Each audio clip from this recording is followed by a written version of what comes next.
Start? Yeah. Good morning. We can. Welcome to our Saturday webinar of knowledge sharing session organized by Mehta and Mehta. And as you know, we have started the series of LODR, and this is our second session on the subject. And today we are going to have on the topic masterclass on SEBI LODR, board composition and obligations with respect to independent director. Always hot topic, this topic.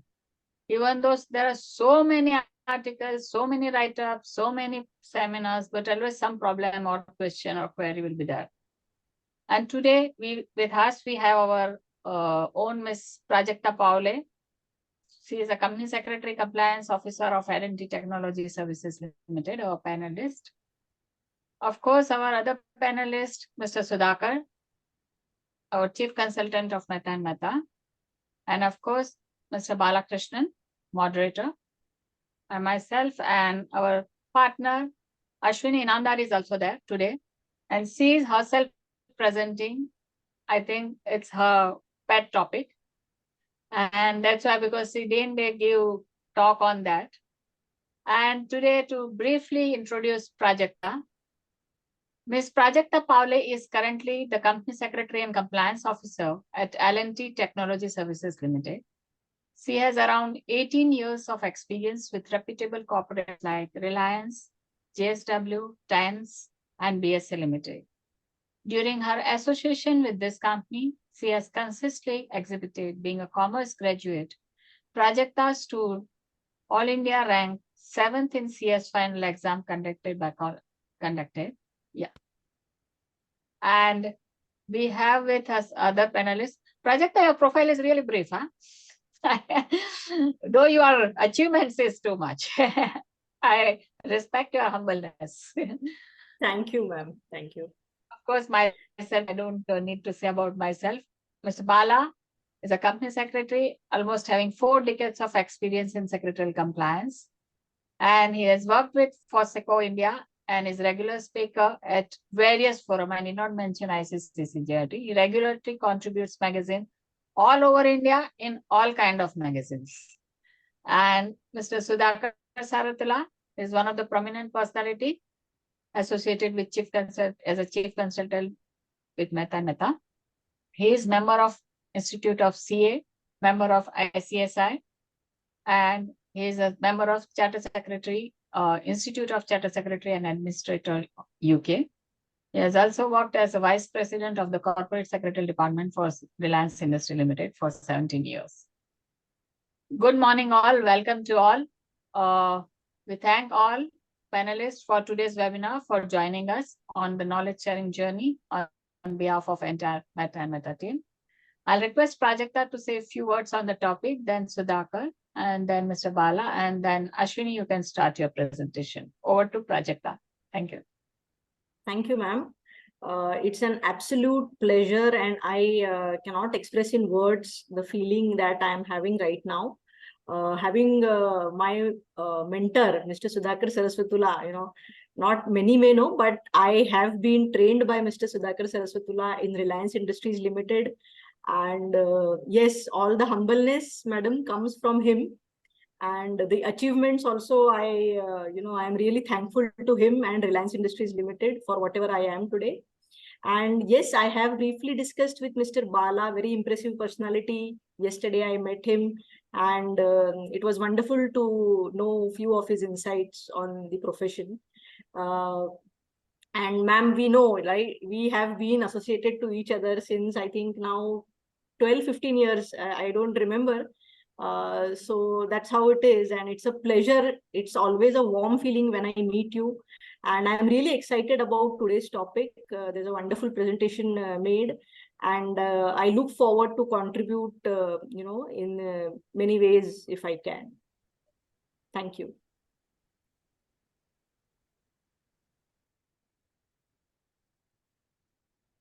Yeah, good morning everyone.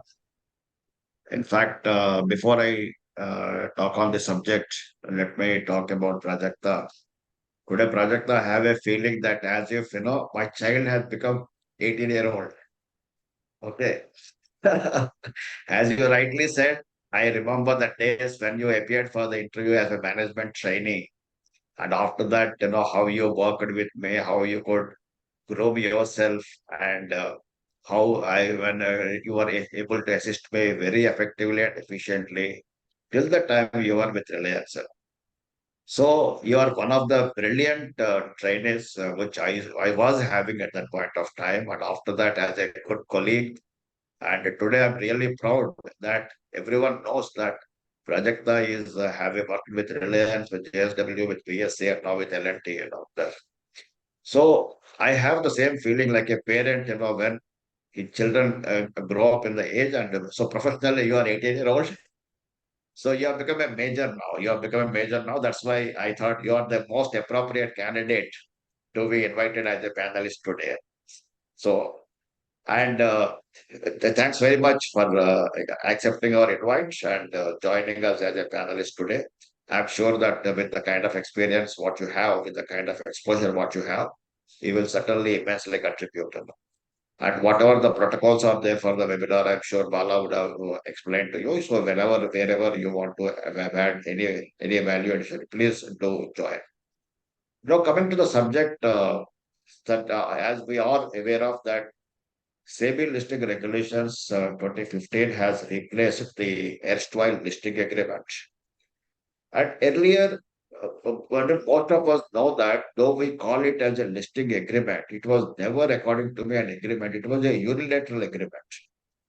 When I joined the profession in year 1985, when I joined a listed company, at that point of time, for one of our companies, the rights issue has come. So our shares got listed with the Delhi Stock Exchange. And when the Delhi Stock Exchange, when I went there, that I have been asked to sign the documents, and, which also contains the listing agreement. Then I asked the Delhi Stock Exchange people that give me a signed copy of the agreement. They have given only the copy of the agreement, what I have signed, but they have not signed that agreement. So I asked them, how can it come by that you are not signing that document? You are just giving me the same document what I have signed. Then they said, no, that stock exchange is not going to sign this agreement. It was quite surprising for me. Then I went and met the executive director, Mr. R.K. Pandey. In those days, he used to be there. Very eminent personality, Mr. Pandey. And I asked him in case of Pandey that if it is an agreement, there should be two parties who have to sign that agreement. But here it is only one side of the things which is getting signed. And similarly, as we know that listing agreement, whenever it was changed, never the consent of this other party was not taken. Anyway, somehow I was going through that almost up to 2015. My concern was not addressed properly. That's what I felt. But 2015, for the first time, when the SEBI listing regulations have been enforced, that point of time, the two-page listing agreement was there, which was to be signed both by the stock exchange concerned as well as by the listed entity.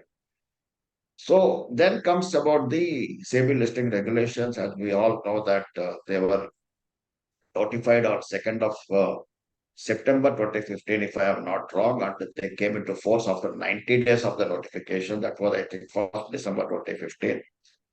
And of course, this was a beautiful document because earlier, for the securities which were listed on the stock exchanges, there used to be different listing agreements. And similarly, if you see the equity listing agreement also, it was all completely patchwork. And it was the things where you have to say, for example, if you have to see the book closure, you have to see the dividend declaration clauses and all, you have to virtually browse through the entire document. They were not properly placed at one particular place, something like that. So SEBI listing regulations 2015 is such a document that they brought virtually the listing related issues of all the securities under one umbrella only. And no doubt about it, this has substantially risen the bar of corporate governance. SEBI listing regulations 2015 have substantially risen the bar of corporate governance. And the erstwhile clause 49, which was pertaining to the corporate governance, that was virtually rechristened as Chapter 4. Most of the majority of Chapter 4 regulations are germinated out of that erstwhile clause 49. But one issue is that the complexities and ambiguities post notification of SEBI listing regulations 2015 are increased, and day by day they are increasing further and further instead of getting settled down. And at the same point of time, there are stringent penal provisions are also there for the non-compliance of the listing regulations. So, no doubt about it, listing, erstwhile listing agreement, the clause 49 and the revised clause 49 used to have its own nuances. But as far as SEBI listing regulations are concerned, day in, day out, it is getting amended, and every amendment is bringing its own complexities and ambiguities and the seriousness of the things of the provisions also. So we thought that with the recent amendments which have come, which are very major amendments, and prior to that, Regulation 23, the way it was amended and all. So we thought that why can't we have a master class that, okay, right from A, B, C, D onwards, let us learn all the alphabets. And after that, we will also do the construction of sentences and other things. So in that process, we have this thing. And to my knowledge, we are going to have about 10 plus webinars. So up to maybe end of the year, every week virtually, we will be having this vast class of this listing regulations. So I'll give a pause here, and after that, during the course of the presentations, I will pitch in again. And Bala, you may kindly take forward. Thank you. Good morning to all of you. This subject itself is a very, very important topic, because in the companies, the regulators wants to give the higher responsibility to the independent director, because they want to bring the company operates not only legally but also ethically. That is one. And second thing is the various board composition about the subject what we are going to talk about it today. They want to ensure the board is actually having a strengthening of the board on this independency and the integrity of presenting the information, timely dissemination of the information, all the things which are actually highly thrown on the responsibility of the independent directors. Here comes the independent directors, although they are only people who are coming periodically during the board meeting, whenever the board meets, minimum 4 times a year, depending upon the company, it could be more also. Whatever followed in the board processes, whatever the decisions are taken by following the board processes, they are totally responsible. Otherwise, they are not involved in the day-to-day operation of the company.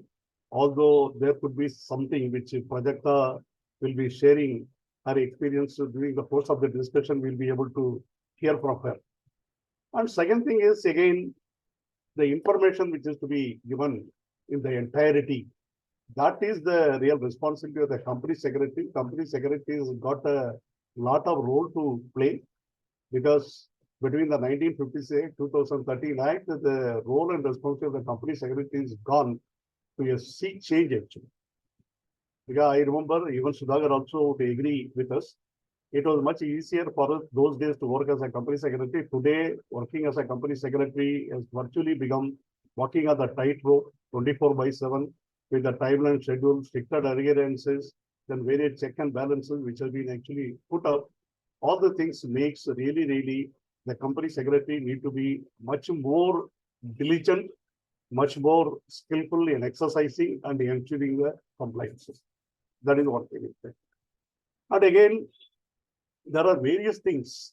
When you are talking about the independent director, it is not only independent director depends upon much of the things with the company secretary for the information, etc. Unless the complete information provided to them, then the decision-making process is not actually going smooth.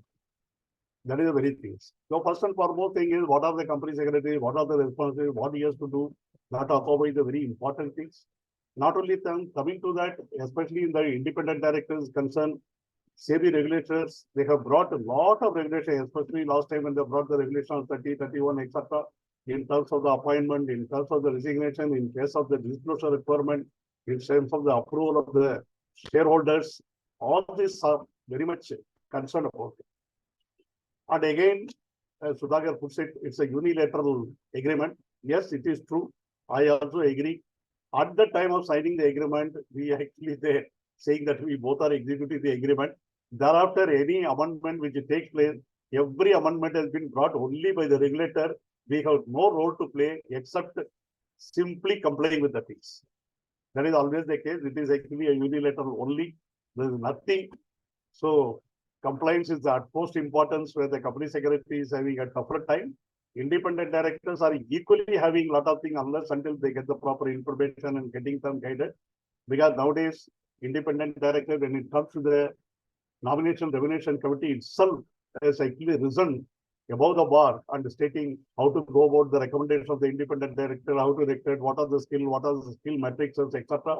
And again, added to that, where is the various training requirement, getting the things, all the things are all there, followed by the appraisal and again performance evaluation. All the things are all very much concerned about it. This topic is, as such, is a very, very hot topic. Anytime we discuss, we will have a doubt at the end of the day, have we discussed enough or there is something more? It is always the case. And initially, Dipti was telling the Navaratri effect we are having it today, which is not the case. Now I can see almost about 109 people have already logged in. That shows the importance of the topic. And as Prajakta was telling, I was interacting with her. I was very much impressed with her practical experiences and the wisdom of knowledge. The way he is actually narrating the things, etc., is very, very excellent. I really appreciate. Today youngsters are, equipped with a lot of digital information, online, etc., etc. Much more they are equipped than compared to the olden days. To the greater extent, I appreciate to her wisdom and knowledge. And I am sure today's webinar, she will be definitely sharing a lot of insight. What she has come across in this subject, which will be really useful to the delegates. I'm also looking forward to learn, because learning is actually an ongoing exercise till we reach our graveyard. So it is a learning process every day. So with this, I give a pause here. I'll ask Ashwini to take over. Yeah, Ashwini, please carry on. Thank you. Good morning to all the participants and the panelists. Thank you, panelists, for giving this introduction to the topic. So without giving much time, let us just begin with the presentation today. Yeah, the question started. Huh? Okay.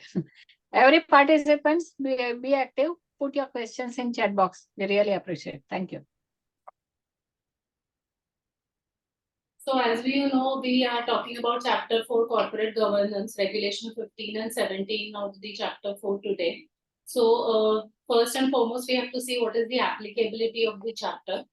So this chapter becomes applicable to those listed entities which has its specified securities listed on any recognized stock exchange, either on the main board or SME exchange or at the Innovators Growth Platform.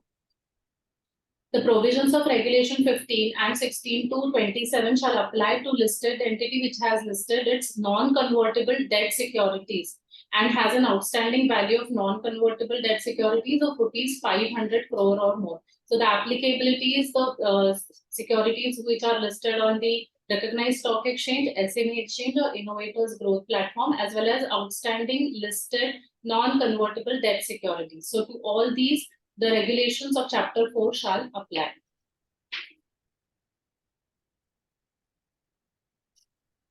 However, there is an exception to these applicability.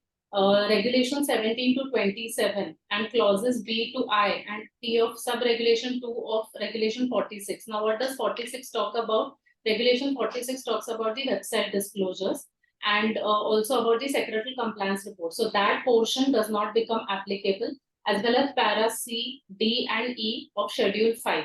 Now, para C is about the corporate governance report. Para D is about the declaration signed by CEO stating that the members of board and the senior management have affirmed with the code of conduct of board of directors. And para E, which talks about annexing the corporate governance report to the board's report, will not become applicable to those listed entities. Now, to those listed entities whose paid up equity share capital is less than 10 crores and whose net worth is not more than 25 crores. So for these type of listed entities, these provisions shall not apply at all. Further, it is also said that listed entity which has listed its specified securities on the SME exchange. So SME exchange, as we have earlier seen that the applicability was for Chapter 4, but only these provisions, that is from 17 to 27, will not apply to those listed securities on the SME exchange. So this is the exception given in the regulation. Now we have to see that whenever the listed entity exceeds, now there is a, as we've seen the exception that below 10 crore and exceeding 25 crore net worth, if at any point of time the listed entity will exceed the criteria as it is mentioned, then it has been given in the regulation that a compliance has to be done within 6 months from the date on which it exceeds the threshold limit. Further, compliance shall continue to remain applicable on such listed entities till such time the equity share capital or the net worth of such entity reduces and remains below the specified threshold for a period of 3 consecutive financial years. So once it becomes applicable, it will continue to remain applicable. However, again, if it falls below the threshold, then for continuous 3 financial years, after that only it can discontinue the compliances that is to be done. Now let us begin with regulation 17 of SEBI LODR. Now 17(1)(a) talks about the composition of the board. Now board composition has to be an optimum composition of executive and non-executive directors, and there is a concept called with at least 1 women director on the board. So not less than 50%. So the criteria is that if the chairperson is executive person, then half of the 1/3 of the board shall be now independent directors, non-executive directors. If the chairperson is I'm sorry, I'm a bit sorry. If the chairperson of the board is non-executive, then 1/3 of the board of directors shall comprise of independent directors. If the listed entity does not have a regular non-executive as a chairperson, then at least half of the board shall be of the independent directors. Now, this is given in the provision regulation 17(1)(b) of the SEBI LODR provisions. Now, you will have to abide by the provisions as per the chairperson, whether he is executive or non-executive. Now, there is another concept that if the regular non-executive chairperson is a promoter of the listed entity or is related to any person occupying management positions. Now, when we say that the expression related to any promoter, what does that mean? If the promoter is a listed entity, then its directors, other than the independent directors, its employees or nominee shareholders shall be deemed to be related to it. And if the promoter is an unlisted entity, its directors, employees, or nominees shall be deemed to be related to it. So if the regular non-executive chairperson is a promoter of the listed entity or is related to any person occupying the management positions, then at least half of the board shall consist of independent directors. Sudhakar sir, Prajakta, would you like to say something on this?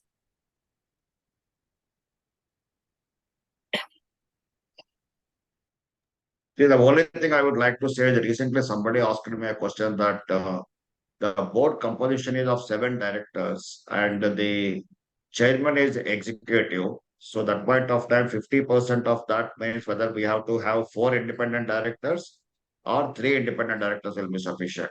Because we know that very clearly whenever this kind of issue is there, when you divide it into half, always you have to take the higher number. So in that case, if you are having 7 directors on the board and if you are having executive chairman, then you have to have 4 independent directors. And remaining that what's called as the 3 directors who should be liable to retire by rotation. That you need to also ensure it. So whenever the board composition is there, when you are putting the independent directors, the 50% independent directors or 1/3 independent directors when it is there, the independent directors are not liable to retire by rotation. Because of that, you are not going to count them for the purpose of directors.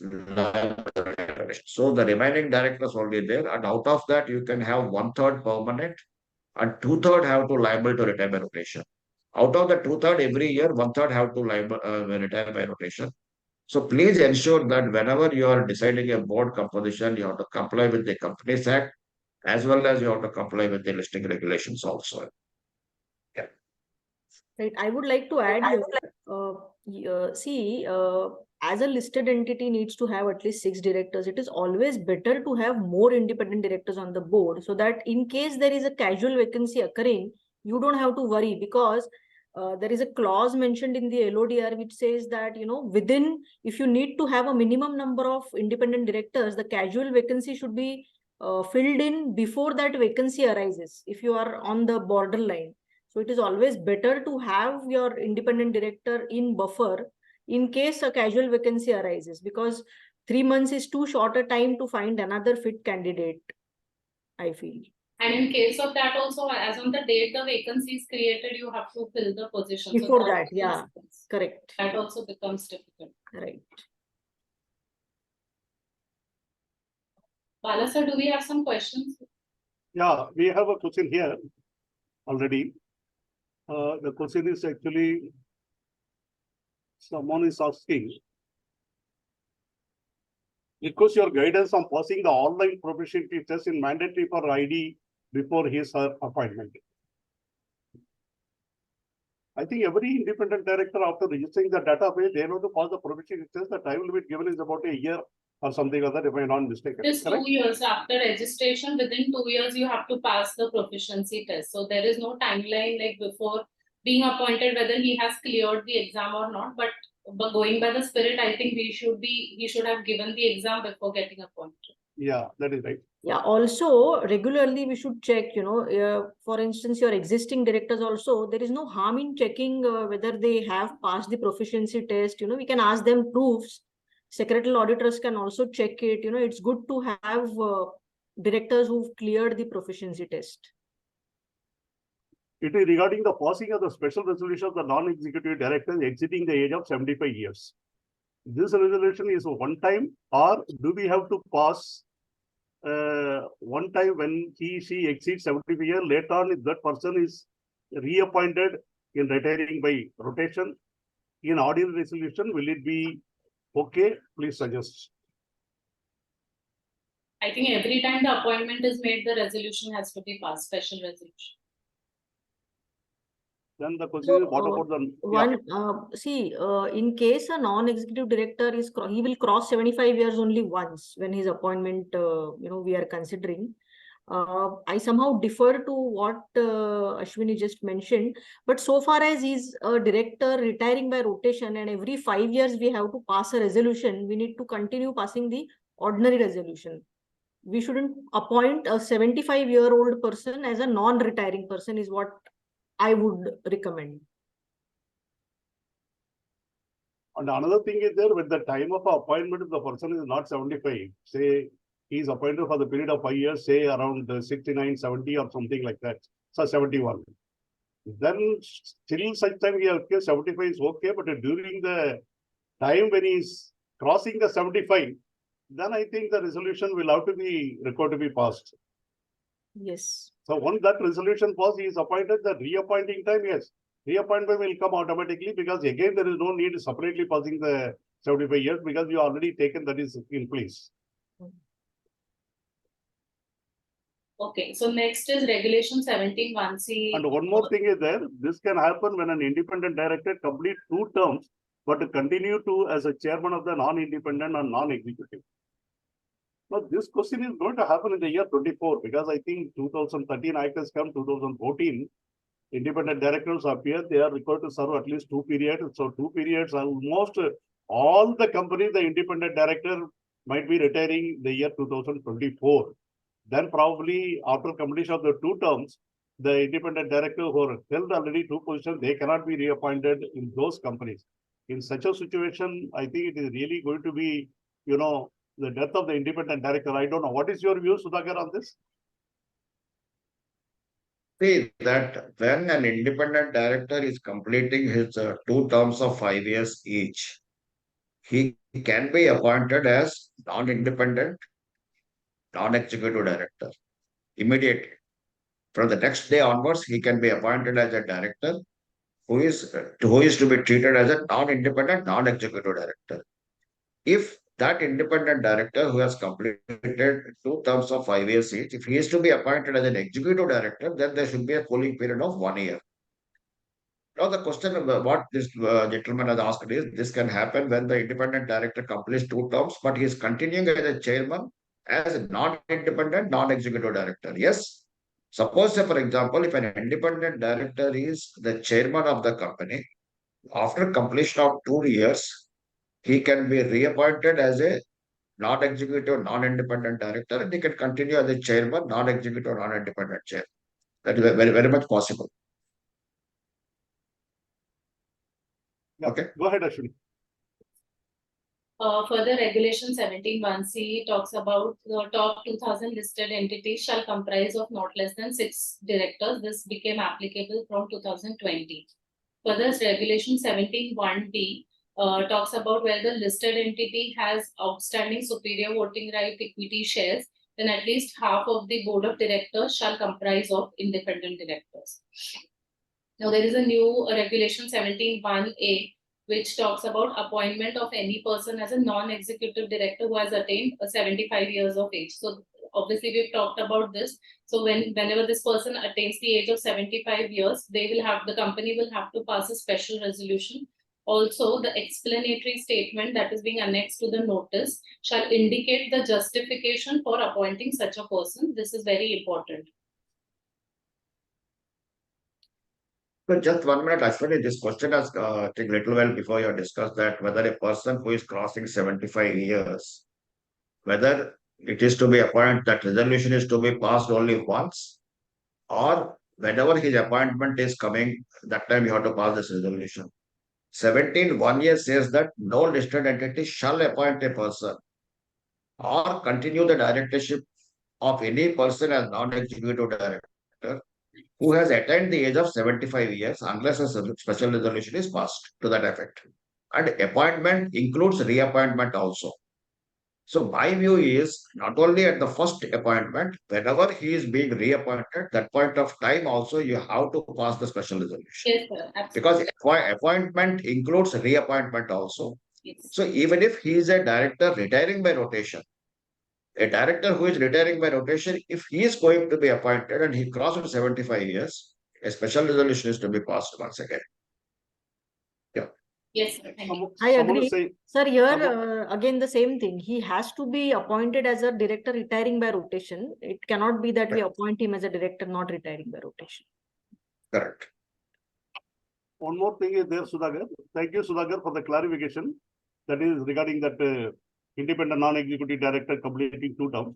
In such a case, do we need 1/3 independent directors or 50% independent directors on the board? So come back again. I couldn't get it. But if such a case, that means after 2 terms, the independent director become a non-independent director, he continue to be a chairman. I think that situation he is asking. In that case, do we need 1/3 independent director or 50% independent directors on the board? If he is a non-executive, non-independent director, obviously you will have only 1/3 independent directors, not 50%. Okay. Yeah. Say, for example, I will give an example also. Say, let me take my company on Reliance Industries. See, as on date, Mr. Mukesh Ambani is an executive chairman. That means he is a managing director also, and he is the chairman of the board. So we have to have 50% independent directors. Say, for example, down the line after 5 years, because he has been appointed as MD for 5-year period, after 5 years, he becomes a non-executive director. That means what? If he is continuing as a chairman, he will be a non-executive, non-independent director. Okay. In such case, you can have, but he is a promoter there. Only problem is he is a promoter, so you have to have 50%. If he is not a promoter, if you visualize he is not a promoter, then you can have 1/3 independent directors. So you have to see that, number one, whether he is executive or not. If he is not executive, 1/3 is okay. But if he is a promoter, you have to have 50%. So you have to see all these parameters. The special resolution to be passed for NED above 75 years, it relates to his appointment or retirement by rotation, whether it falls part of the ordinary business or the special business. As the matter of retiring by rotation falls under the ordinary business, that is why this question is asked. See, even in the case of ordinary business also, special resolutions can be passed. Special resolution, special business have no linkage. These are two different things. Even an ordinary business also, you have to pass special resolution. Say, for example, sometimes this the appointment of auditors that requires a special resolution in case of government companies. Yeah. Yeah, go ahead, Ashwini. Then further regulation 17(1)(c) talks about approval of shareholders for appointment or reappointment of a person on the board of directors to be taken at the next general meeting or within a time period of 3 months from the date of appointment, whichever is earlier. So any appointment, so this is approval of shareholders here. There is no concept called as prior. We were discussing yesterday also, Prajakta and me, that there is no concept of prior approval. It is only stating that it is approval of shareholders has to be taken at the next general meeting or within a period of 3 months of appointment, whichever is earlier. But the prior approval is mentioned for the prior approval of shareholders is mentioned for appointment or reappointment of a person, including a managing director or whole-time director, whose resolution was earlier rejected by the shareholders at the general meeting. Then the explanatory statement annexed to the notice shall contain the detailed explanation and justification by the Nomination Remuneration Committee and Board of Directors for recommending such a person for appointment or reappointment. Further, regulation 17(1)(d), that is with effect from April 2024, the continuation of a director serving on the board of directors of the listed entity shall be subject to approval of the shareholders in a general meeting at least once in every 5 years from the date of their appointment. Further, it is also said that the continuation of director serving on the boards of a listed entity as on March 31st, 2024, without approval of shareholders, has to be taken at the first general meeting happening after March 31st, 2024. So approval has to be taken for the continuing directors on the board at the first general meeting if there is no prior approval taken in the last 5 years. See, primarily this is for the people who are as under the Companies Act, we can have 1/3 of the board who are having permanent directors who are not liable to retire by rotation. Most of the times it happens that the promoters who are going to be the permanent directors, as per the articles itself, they have been given that position, they are not liable to retire by rotation. So now that SEBI felt under the listing regulations, why to give that kind of a privilege to the people by that their what's called a position is not coming to the shareholders at any point of time. Say, for example, this clause in the articles might be there before the company was getting listed. No doubt about it. When a shareholder is subscribing to the shares of the company, he is presumed to be that he has gone through the charter documents. At the same point of time, even the stock exchanges, while listing the shares, they have also gone through the charter documents. But it was permitted earlier. Now SEBI felt that it is not a correct situation. Even in case of permanent directors also, at least once in 5 years, the directors who are not liable to retire by rotation, once in 5 years, they have to come to the shareholders.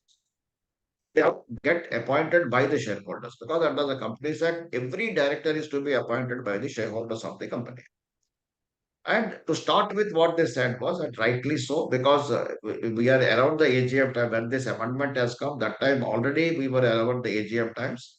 So SEBI said that whichever of the positions are coming for this kind of things after, as on 31st March 24, whoever are the directors who are holding that permanent position, thereafter they have to go to the shareholders for their appointment.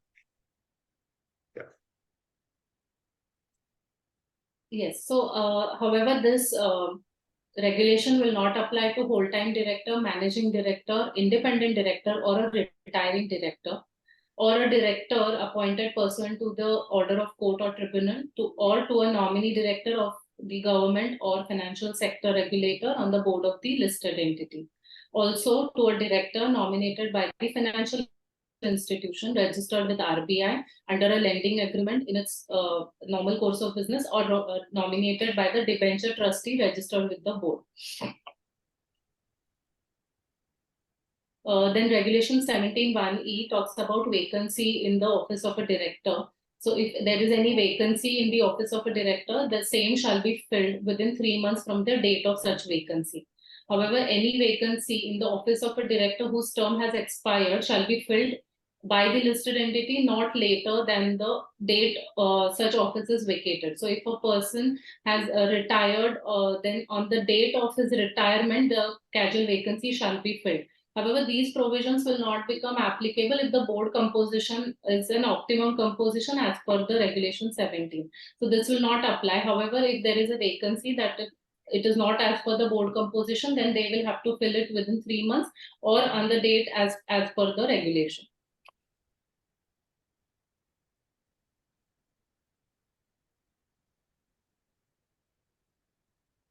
Then the regulation 17.2 talks about minimum number of times the board has to meet. It has to meet at least 4 times a year with a maximum time gap of 120 days between 2 meetings. Then quorum is also defined for top 2000 listed entities. The quorum shall be 1/3 or of its total strength or 3 directors, whichever is higher, including at least 1 independent director. Then the participation of directors by video conferencing or other audiovisual means shall be counted for the purposes of such quorum. There is one question has come. Can the whole-time director be appointed through the postal ballot before the expiry of his term? Please suggest.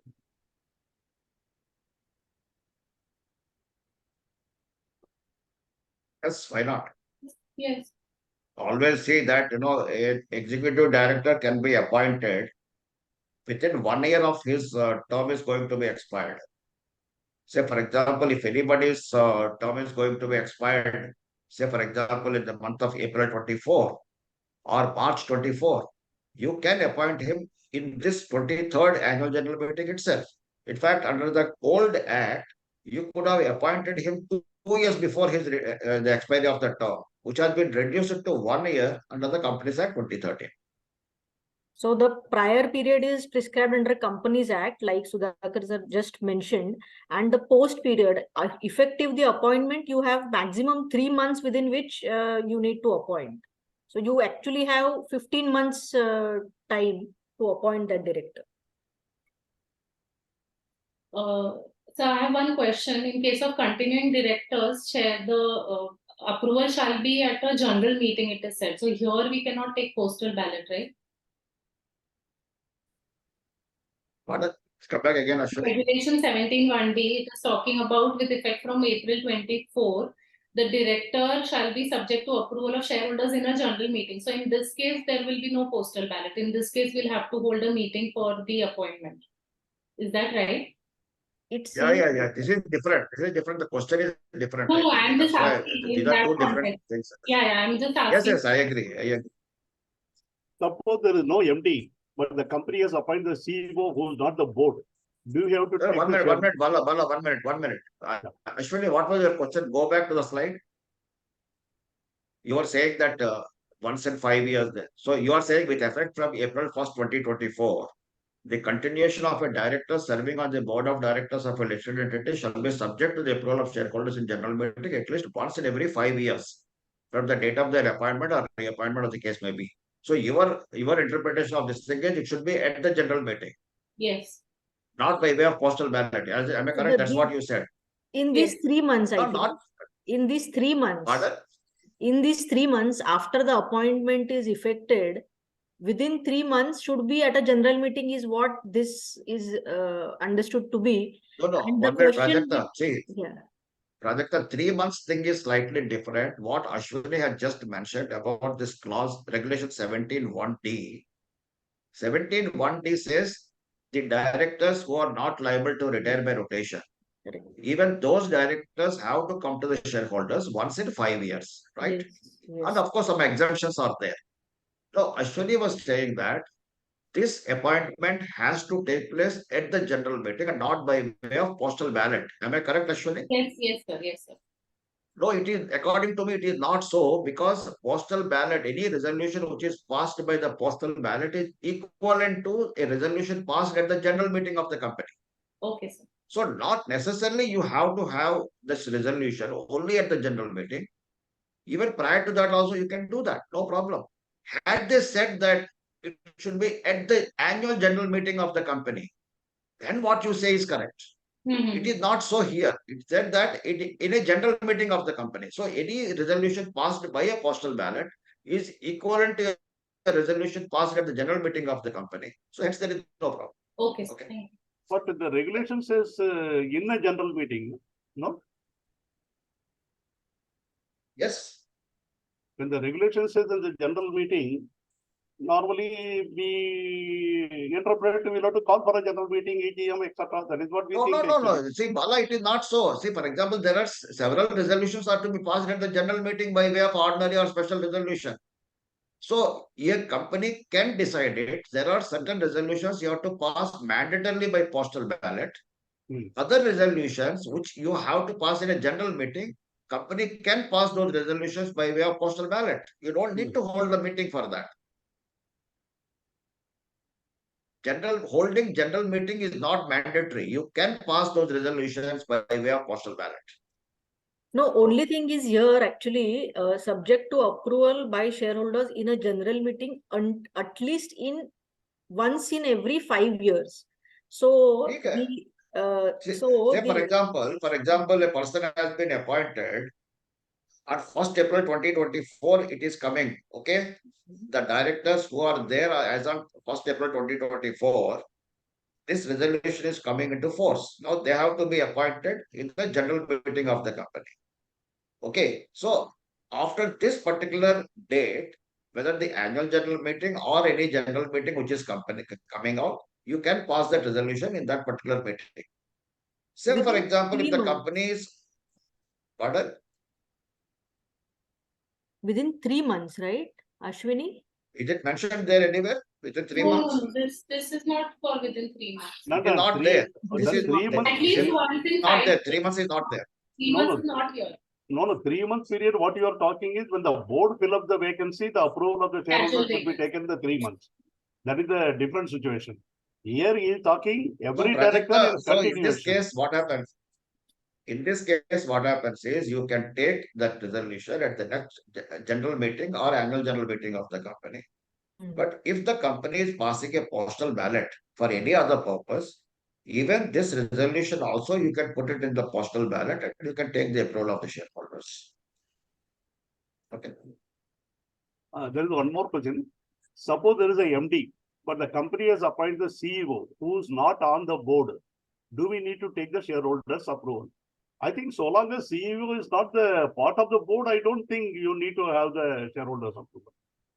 Because only board members need the shareholders' approval. Am I correct? CEO is not a managerial person. So section 196 is not applicable, section 197 is not applicable. So neither his appointment nor his remuneration is regulated by the approval of shareholders. It is only an appointment like a CFO, CEC, company secretary, and that it is to be done by the management only. That's it. Only thing is that yes, CEO appointment has to be go through the NRC committee. Share with the superior rights, outstanding superior rights. Does it refer to promoters? Superior rights, sorry? Share with the superior rights, outstanding superior rights. Does it refer to the promoters? That's what the question is. See, superior right shares can be issued only to the promoters. Superior right shares cannot be issued to anyone other than the promoters. Okay. Yeah. Then one more thing is there. Expiry of the year is created, the state of the board meeting, it's appointed. Yeah, that you discuss, I think so. Continuation of the director. Is there any minimum remuneration to the company's maximum remuneration defined, but what about the minimum remuneration? That is a question. I think this is already governed, no? Whatever the limits of the remuneration, etc., it is already covered also. What is the company can pay the remuneration? This is very elaborately covered in this, I think so. See, if it is a managerial remuneration, you are paying to the managerial personnel, you have to comply with 197. In addition to that, even in the listing regulations also, if you are paying that 5% or that 2.5 crores or if there are more than one managing director, it is 5% of the profits. Those regulations are there, you have to comply with that. Again, one more question has come. That I limit think- is on the outer side. I think the question related to minimum remuneration. The question related to the minimum remuneration probably will arise only in case of, in case of the companies who are having a inadequacy, profit or loss-making situation will Very come. What is the fixed. remuneration? I think so. Even that also is actually governed actually.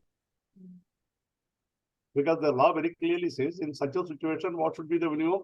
Again, depending upon the paid up capital of the company, its guidelines have already been given, I think, in that case also.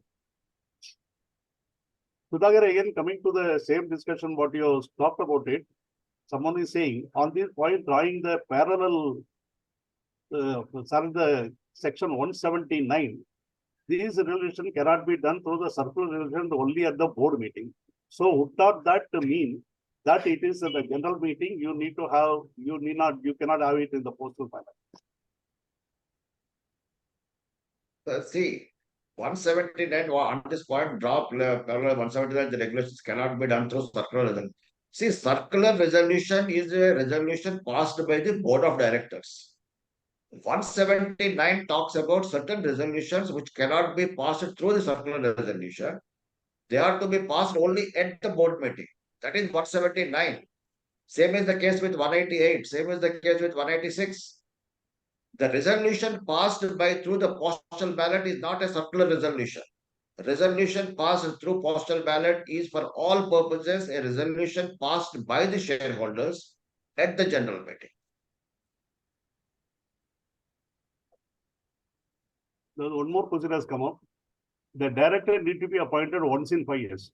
If I take his reappointment in the 3rd year and it gets rejected, will his office be vacated immediately after the results of the general meeting? Also, can I propose his appointment again? See, his appointment is for once in 5 years, and a director who is not liable to retire by rotation. Unnecessarily, you are going to the shareholders after 3 years. I don't know what kind of a fancy you have to go to the shareholders like that. If at all you are going and the shareholders have rejected that appointment, you cannot even appoint him as an additional director again. Yeah, in fact, Okay. there is some regulation also come, I think, recently. The shareholders are actually rejected the approval unless you get the prior approval, etc. It cannot be proposed, I think so, very recently. Yes, correct.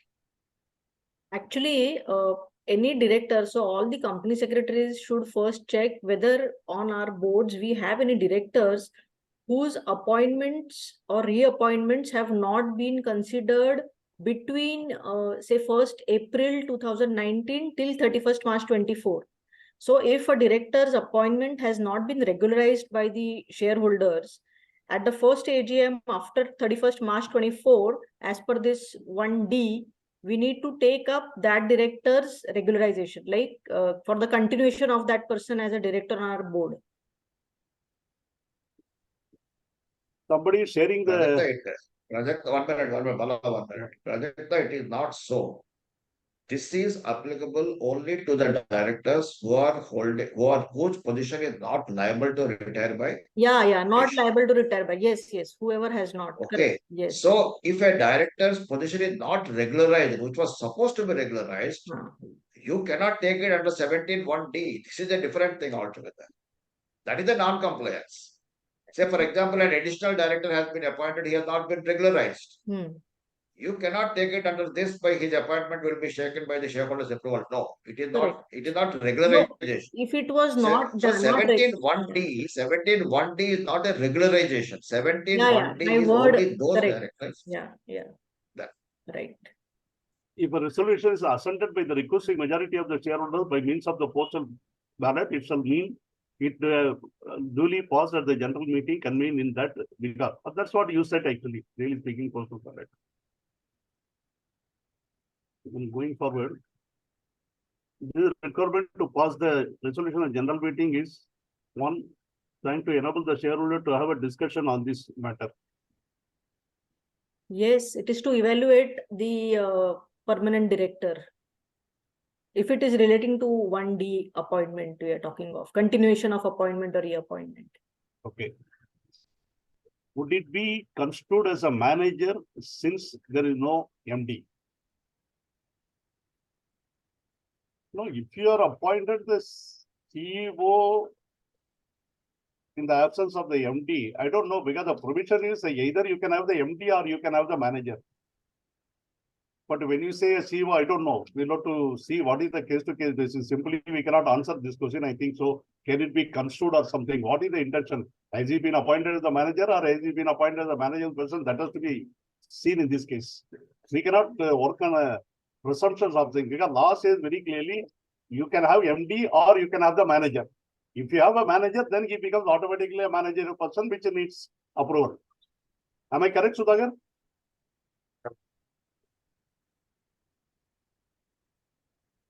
As per section 203, yes, please. Go ahead, Bala. Correct. As per section 203, CEO is the managerial person, can be excluded for 196 and 197. As per 203, CEO is not a managerial person, CEO is a key managerial person. There is a difference between managerial person and key managerial person. Managerial person, if it is there, it is the managing director, whole-time director, or manager. Only those are the managerial personals. As far as the key managerial persons are concerned, they are, apart from MD, whole-time directors, they are the CEO, CFO, and company secretary who are not there on the board. So, key managerial persons remuneration, unless until they are managerial persons, 196 and 197 is not applicable. So, in case of a CEO, he is neither a manager, nor a managing director, nor a whole-time director. So, he is not a managerial person, and his remuneration is not governed by 197. What can be the remuneration paid to the independent director? I think independent directors are governed only by the sitting phase and the executive commission based on the profitability, I think so. Correct? Yes. Besides that, I don't think there is anything. So again, don't think we have the regulation. What should be the limit of the sitting phase? Just to clarify that, one minute, Bala. Yeah. As far as the independent director's remuneration is concerned, you can pay sitting fees to the independent directors up to a maximum of 1 lakh rupees per meeting, board or committee, whatever it may be. Second thing is, you can pay him the commission, profit linked. That is again there 5%, 10% subject to maximum of 11%. That also by special resolution, you can cross those limits. If the company is not having adequate profits, then you have to fall back upon Schedule 5. In case of Schedule 5, earlier the minimum remuneration was there only for managerial persons. Now the minimum remuneration can be paid to the independent directors also. So you have to see that table according to your what's called as the effective capital. You have to determine the remuneration even to the independent directors also. Can we pay remuneration, monthly remuneration to the independent director, or it is limited to the sitting fee? Reimbursement of profit linked commission. The 2020 amendment seems to allow remuneration only to the IDUs to loss-making entities. Is this unfair to IDs? No, when you are saying monthly, it is actually out of the what we call profit-linked remuneration, which can be actually paid, but at the end of the year, it should be within the limit of that. Because the methodology of the payment is either monthly or quarterly, whatever it is, that is what it is there. Apart from that, I don't think there is separate remuneration is applicable. Correct, no?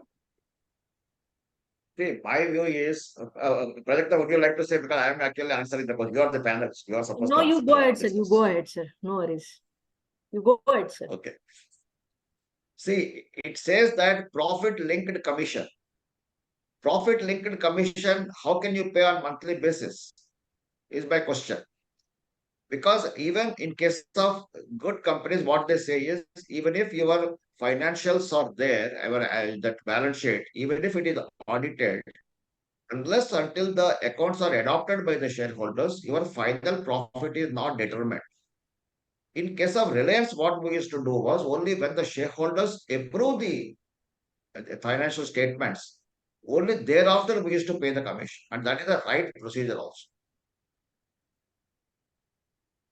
Also, giving a monthly commission to independent directors does not make sense, because you don't know how will you proportionate. One thing that just sir mentioned, that you can't predict the profit figure, and hence you cannot pay. Secondly, the continuation of the independent director is also, it's not beyond your control. Ideally, a person suppose gets appointed during the year in between, you may have to give proportionate depending on what internal management decides, but it may have to be proportionate also to their participation or their evaluation. So evaluation, once it is done, only then the chairman of the committee or the management may be in a position to think about the quantum of commission to be paid to these IDs.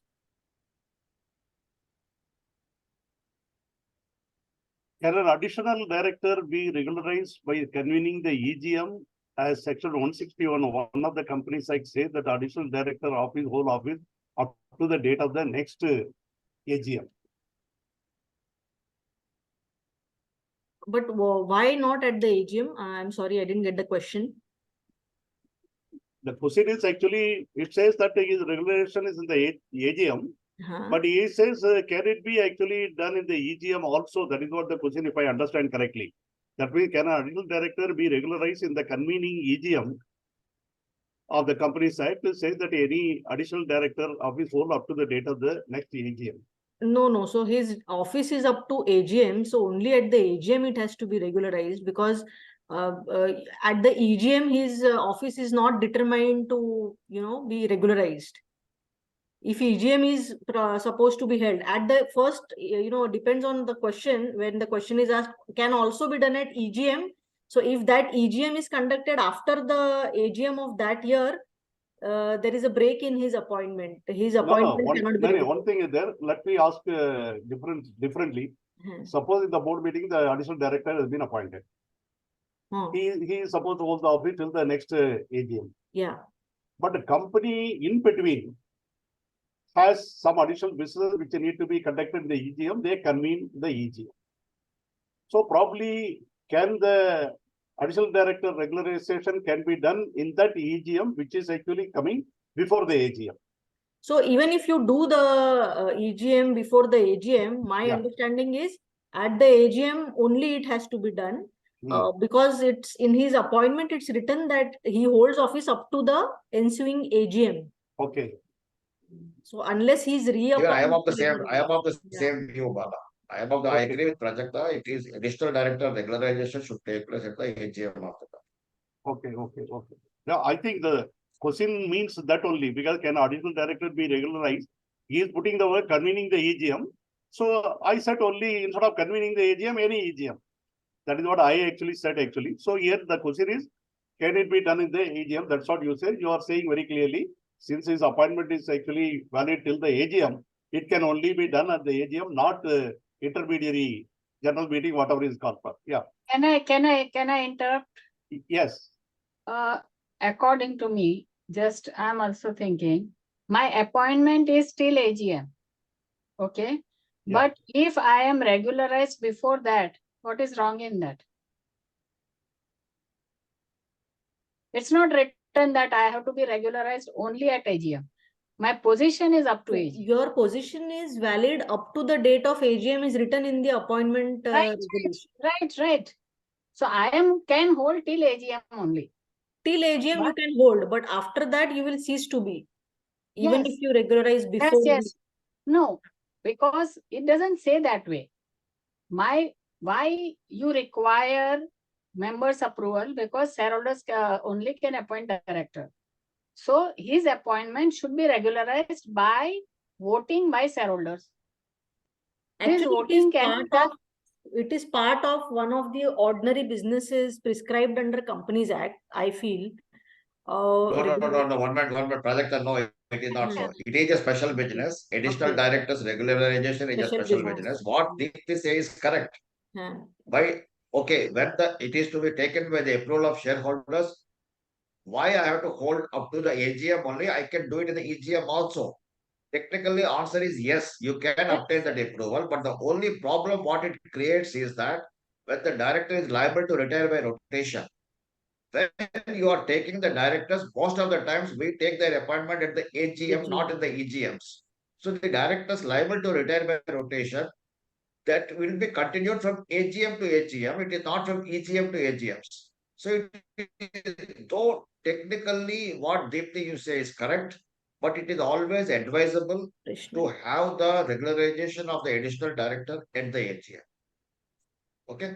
But any chance, suppose if you say, suppose if I appoint him in the AGM, is it valid or not? Answer is yes, no doubt about it. Now the situation, since you have raised the question, whether this retirement by rotation in the in case of additional director, he will be the last person to be counted for retire by rotation, right? Because he was appointed during the year only. He has not finished the year also, because before that at least AGM will come, or if during the meeting any year. So in that case, retirement is also not an issue for them.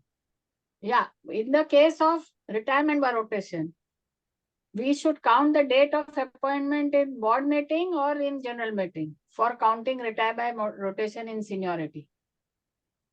Always general meeting. General meeting. Yeah. So fine, that date will be there, but I think still it can be computable, not an issue according to me. See, as I was mentioning to you, Dipti, as per the law, if you are taking his appointment at the EGM, it is very much valid, no doubt about it. But always advisable for the purpose of easier understanding and compliances. Anyway, his appointment is up to the commencement of the AGM. So better to take in the AGM only instead of in the EGM. Okay, thank you.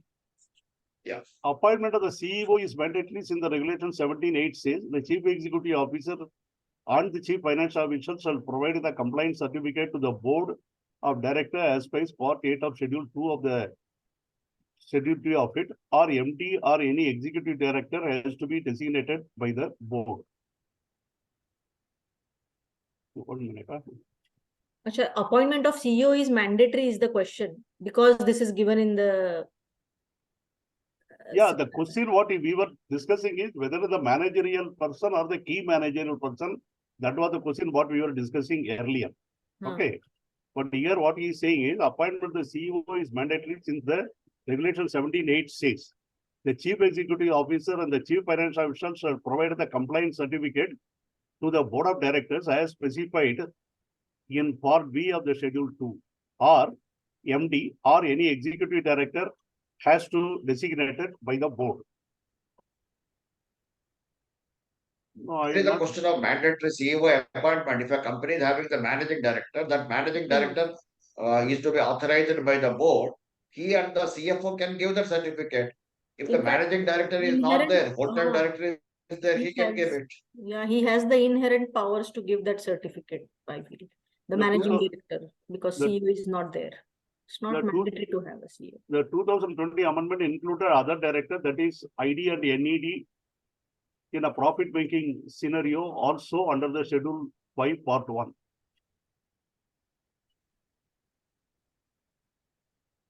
Yeah, this is what I have said, Yeah. See, the minimum as that in case of inadequacy of profits, table 5 says, the schedule 5 says that independent directors and the non-executive directors can also be paid some minimum remuneration. Yeah, somebody is agreeing with your view that appointment of the additional director, it can be done at the AGM. So in a profit-making companies, ID remuneration could be variable, not assured, because we need to wait for the profits to be finalized. At the same time, executive directors get paid fixed remuneration irrespective of how company is performing. It is not the executive directors are getting how the company is actually performing. See, even in case of executive directors also, if there is a commission element is there which is linked to the profits, he cannot be paid that variable component. He can be paid only the fixed component. Correct. Variable will have to be paid after completion of the year, after finalization. Regulations is not the legal term. If members appoint him as a director in the EGM, then he is no more an additional director. No, that is true, because the shareholders, when they appoint, they become a regular director. That is there actually. That is, I think we discussed elaborately, I think so.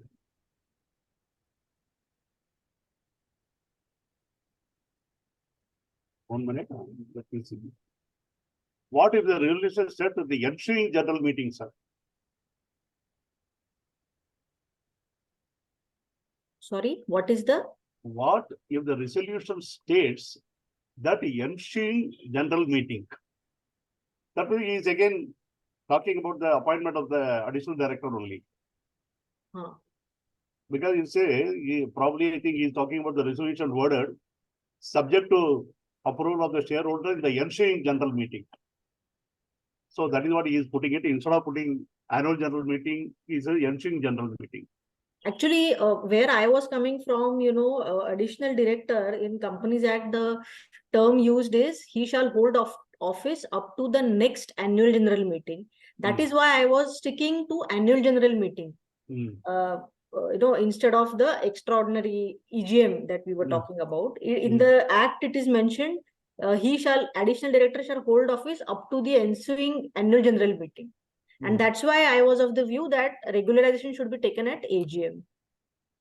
No, if it is actually annual general meeting, I think I totally agree with you. But if it is the ensuing general meeting, yes, what he says is correct. But anyway, as Sudhakar puts it, since the term is valid till the AGM, I think it is always advisable to go by that. Why to unnecessarily in between bring up the issue? But let me add here that some people, they interpret that up to the ensuing annual general meeting of the company means that normally it has been interpreted that at the commencement of the annual general meeting of the company, he is holding that additional directorship. But sometimes people ask that ensuing annual general meeting means till the conclusion of the annual general meeting, which is not a correct interpretation according to me. It should be till the commencement of the annual general meeting of the company. I agree with you. You are right, absolutely. The companies have the adequate profits. If we pass a special resolution for overall director remuneration, what should be the maximum limit of the increase on the overall remuneration of the directors? As per section 197, there is no such maximum limit of the increase of the overall remuneration of directors. As per section 197, there is no such a maximum limit mentioned. But I think again the limit is given under 197. Yeah, the 3%, 5%, 11%. Maximum limit is given. Yeah, all those things are there. You can have anything within that limit. But if you want to pay in excess of the limit, then there's a separate procedure for that. Special resolution. Yeah. Can we get on with sharing the new regulation as per the LODR without getting into a debate on all these finer aspects? Somebody is suggesting here. Yeah, okay. Since LODR requires regularization should be within 3 months, companies have regularized the director, EGM, postal ballot in case of the AGM is not scheduled in 3 months duration. I think the question is getting complicated here because there are two issues we are discussing. One issue is the additional director appointed during the board meeting whose regularization which is to be done in 3 months.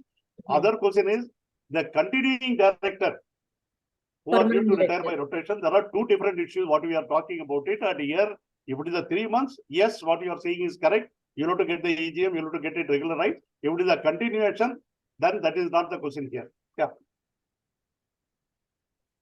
I'll proceed, sir. There is one more observation by Mr. Uday Bhansali. I think, guys, can we get on with the sharing the new regulations as per LODR without getting into a debate on all these finer aspects? My request, submission, and advice to Uday is that there are several senior professionals out there in this webinar. Addressing them as guys is not an appropriate word according to me. Let us restrain. Thank you. Yeah, carry on, Ashwini. Yes, then regulation 17A talks about the maximum number of directorships. Directorship shall not be in more than 7 listed entities with effect from April 1, 2020. Here, a person shall not serve as an independent director in more than 7 listed entities. Any person who is serving as a full-time director, managing director in any listed entity shall serve as an independent director in not more than 3 listed entities. So this is the maximum number of directorships that is being talked about in regulation 17A. And for the purpose of this regulation, the count for the number of listed entities shall be for those entities whose equity shares are listed on the stock exchange. Then let us talk about the functions of the board. So basically the functions of board is to periodically review the compliance reports pertaining to all laws applicable to the company.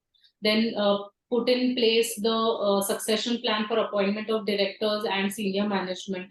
Lay down a code of conduct for all members of the board as well as the senior management of the listed entity, and incorporate the duties of the independent directors as laid down in the Companies Act. Further, it should also recommend all fees or compensation to be paid to non-executive directors, including the independent directors. Obtaining approval wherever the sitting fees are paid, obtaining approval of shareholders in general meeting shall not be required if sitting fees are paid within the limits prescribed under the Companies Act, which is if the sitting fees is within 1 lakh, that is prescribed under the Companies Act. Then approval of shareholders mentioned above shall specify limit for maximum number of stock options that may be granted to the non-executive directors.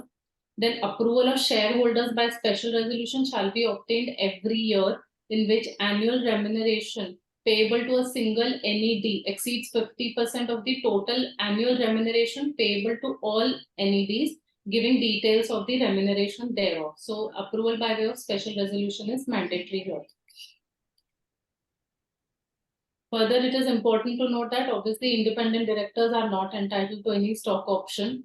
Then the fees or compensation payable to executive directors who are promoters or members of the promoter group shall be subject to the approval of shareholders by special resolution. And the criteria is annual remuneration payable to such executive director exceeds 5 crores or 2.5% of the net profits, whichever is higher. Or where there is more than one such director, aggregate remuneration to such director exceeds 5% of the net profits of the listed entity. So this is provided in the regulation. So while determining the remuneration of managerial persons, apart from 197, apart from Schedule 5, in case of listed companies, you have to also comply with these provisions as per listing regulations.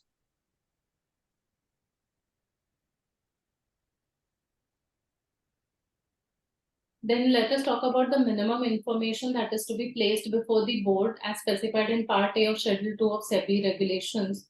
The minimum information that is to be placed is about the annual operating plans and budgets, capital budgets and any updates, quarterly results for the listed entity and its operating divisions or business segments, minutes of meetings of audit committee and other committees of the board.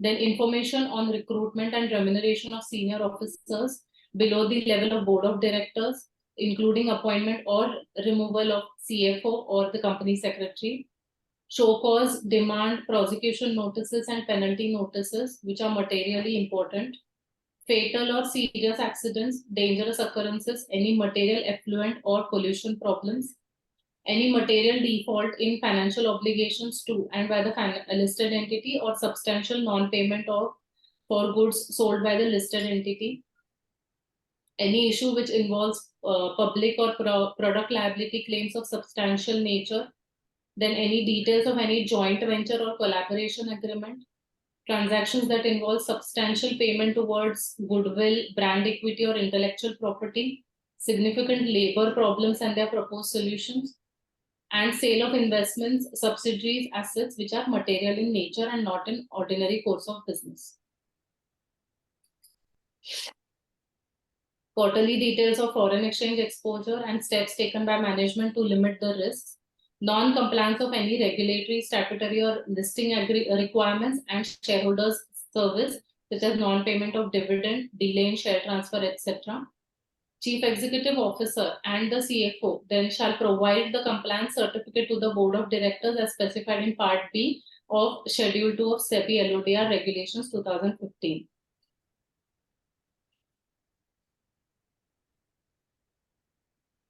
The next is Regulation 17.9, which talks about... Just 1 minute to interrupt Ashwini. Talking of the matters which need to be discussed at the board meetings, minimum, that list that we just read through is the minimum requirement under listing obligation regulations. But we could also have so many other things, like some may want some updates on how the subsidiaries are performing, what kind of revenues they are contributing towards the quarterly results. Or we could also have sustainability measures taken by the company as one of the updates. So we need to be mindful that what we read is just the minimum requirement which is prescribed under LODR to be placed, and we could have so many other things based on what management wants and what board members actually seek from the companies.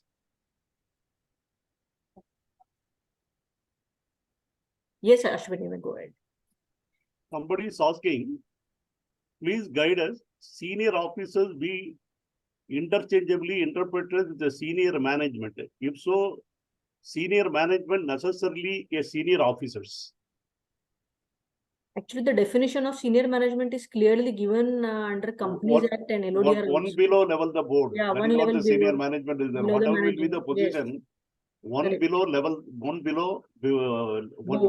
one below level the board. That is Board, what it is. and also the level which reports directly to the managing director as senior management, and anyone, of course, prescribed by the board to be called as senior management, including CFO and company secretary also. Yes. Yeah, that is there actually. Any guidance how to educate the functional manager to report us any event which come under Regulation 30, as it is sending managers Regulation 30 will not serve the purpose. We will hold a separate webinar on Regulation 30. That time we will discuss this issue. Okay. Yeah, go ahead, Ashwini. Yeah. Regulation 17.9 talks about risk assessment and minimization process. So listed entity shall lay down the procedure to inform members of the board about the risk assessment and minimization procedures. Also, the board of directors shall be responsible for framing, implementing, and monitoring the risk management plan for the listed entity.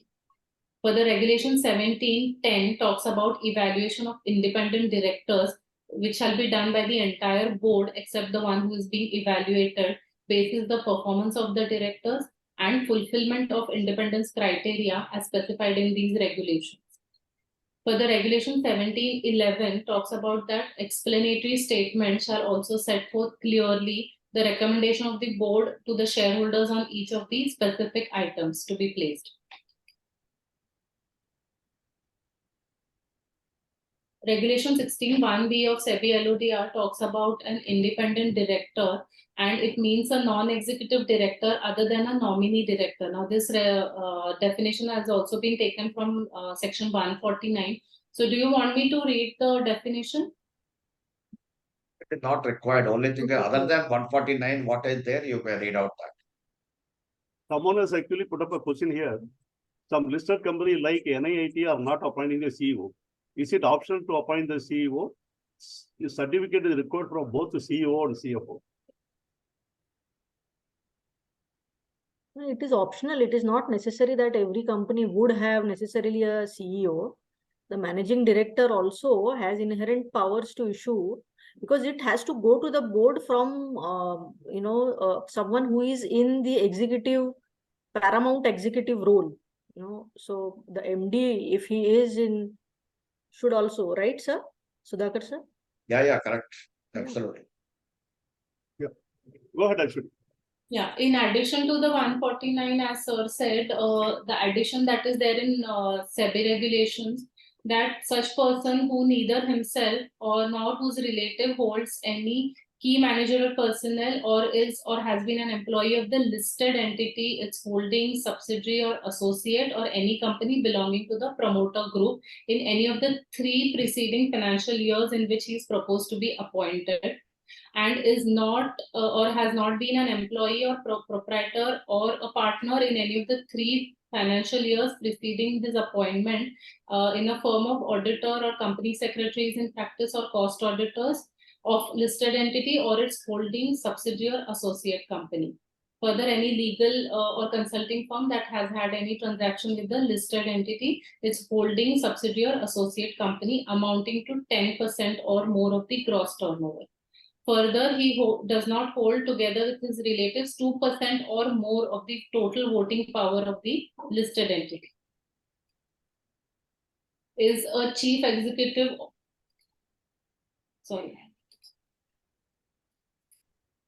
is a chief executive or director by whatever name called of any non-profit organization that receives 25% or more of its receipts from the listed entity, any of its promoters, directors, or holding subsidiary or associate company that holds 2% or more of the voting power, is a material supplier, service provider, or customer of the listed entity, is not less than 21 years of age, and who is not a non-independent director of another company on the board of which any non-independent director of the listed entity is a independent director, the cross-holding criteria that we have to look into.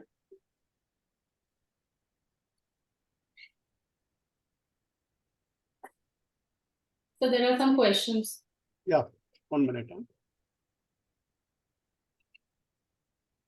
Regarding the evolution performance of the BSE NSE circular, the annual secretarial complaint report, it is mentioned that please specify yes or no for evaluation performance. The directors are done at the start of the financial year, and most of the listed companies are conducting the same at the end of the financial year, which is required for. The annual evaluation for the year is usually done before or during the end. Some companies have it by 31st March. If they have a meeting by 31st March, they do it there, or with the, where you consider adoption of accounts, where the dividend and all those things get discussed. The annual accounts adoption happens at that board meeting also, it might happen. So it need not necessarily be that, at the start of the year, you cannot evaluate, because during the year also there would be some directors appointed, some retirements and some resignations. Some people have a wrong impression that the board evaluation has to take place before 31st March of the financial year. It is not required. You can do it in the first week of April, if before the board meeting for the this thing. I mean, wherein you are approving your director's report and your financials. That point of prior to that, it has to take place. Correct. As Prajakta has rightly mentioned, if any director has been appointed in between of the year and all those things. So it is you are evaluating the board for the performance of the board for a financial year. So if it is, say, for example, 22-23 financial year, you can approve you can do the evaluation in the first week of, 1st April or thereafter of the year 23.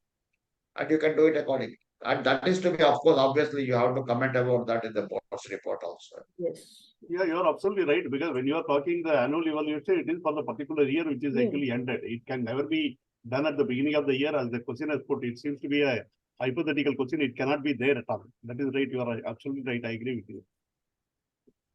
Is it mandatory for the large private companies to appoint an independent director as per the current SEBI regulations?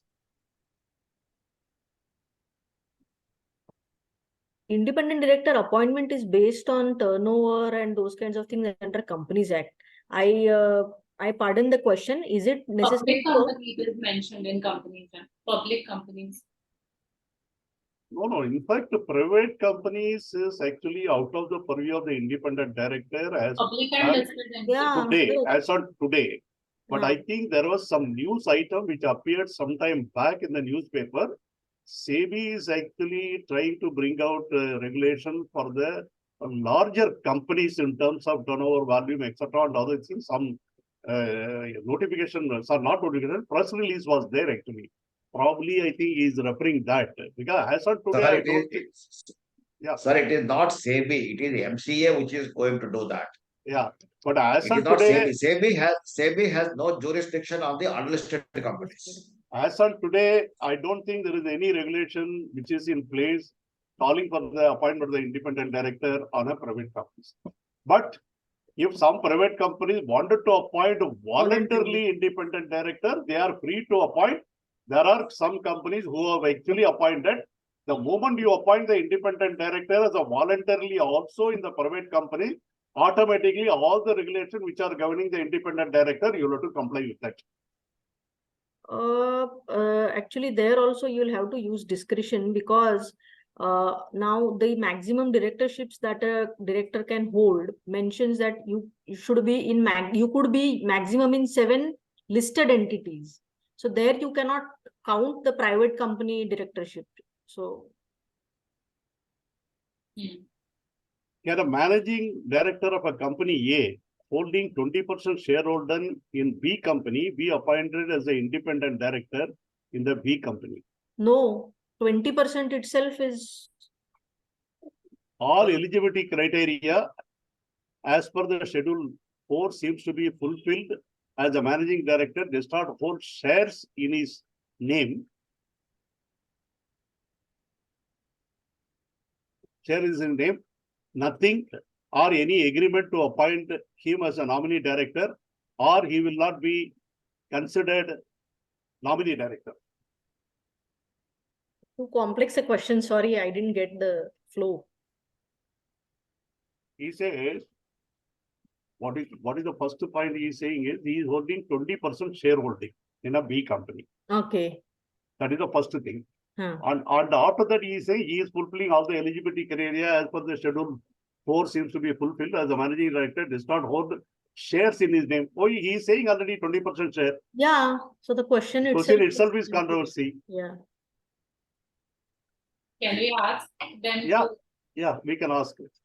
Are you there, Tisa Kalar? Can you speak? Tisa? Because first place 20% shareholding, second place is not shareholding. Lisa, can you speak up instead of writing? How to unmute? She's asking. On your left side of the screen, left corner, you should find mute, unmute button. But is it operating for the people or it is only the organizer can do? I'll just check. Yeah.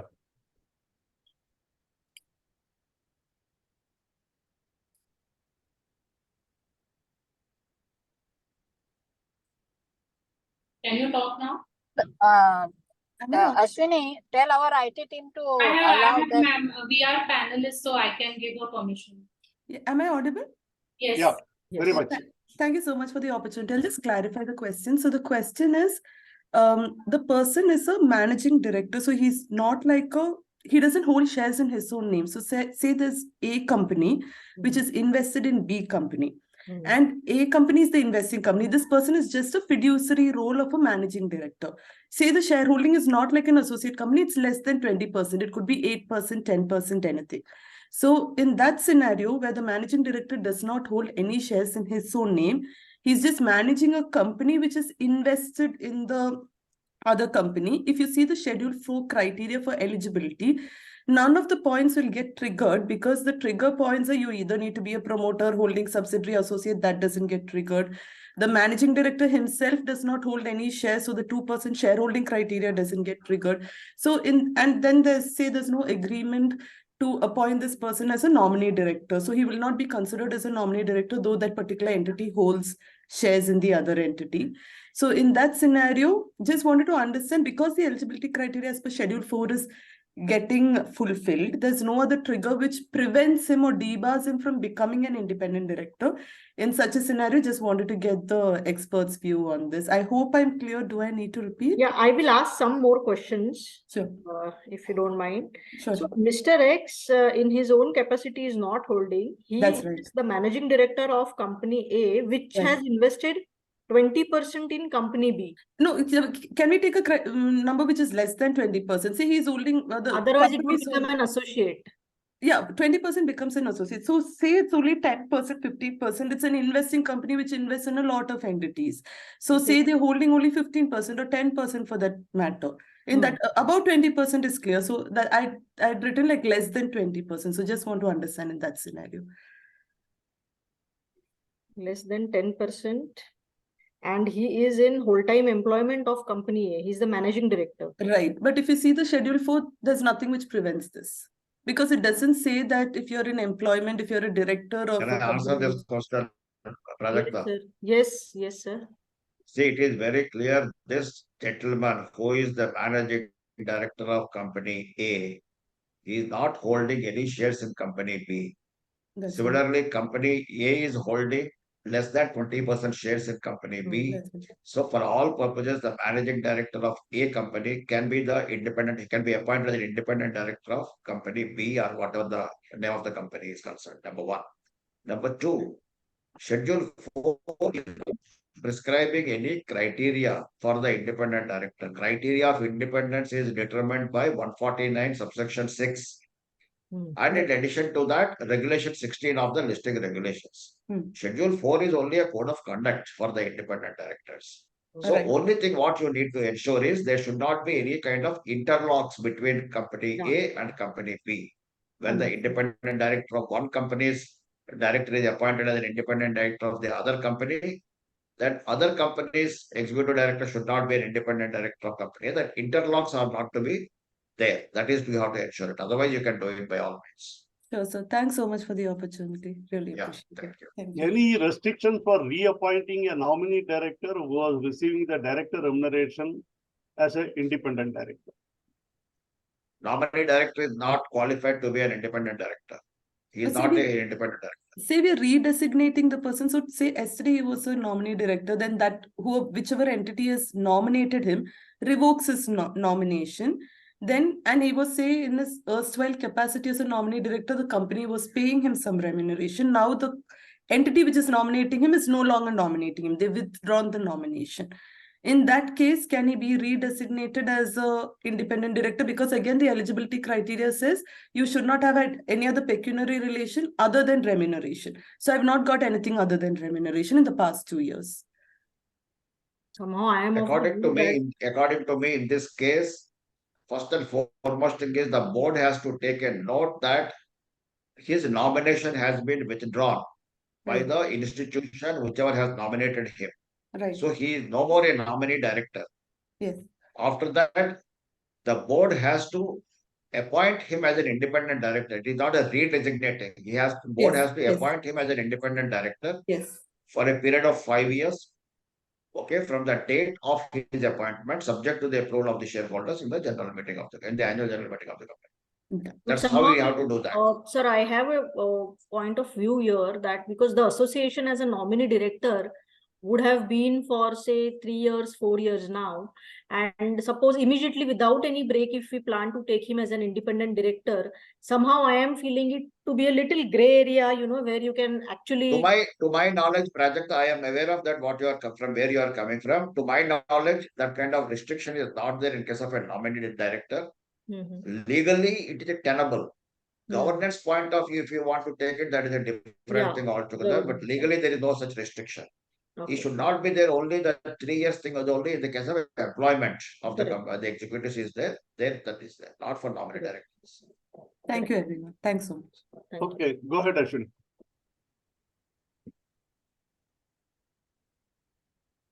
Then we go ahead with regulation 25. It talks about obligations with respect to independent directors.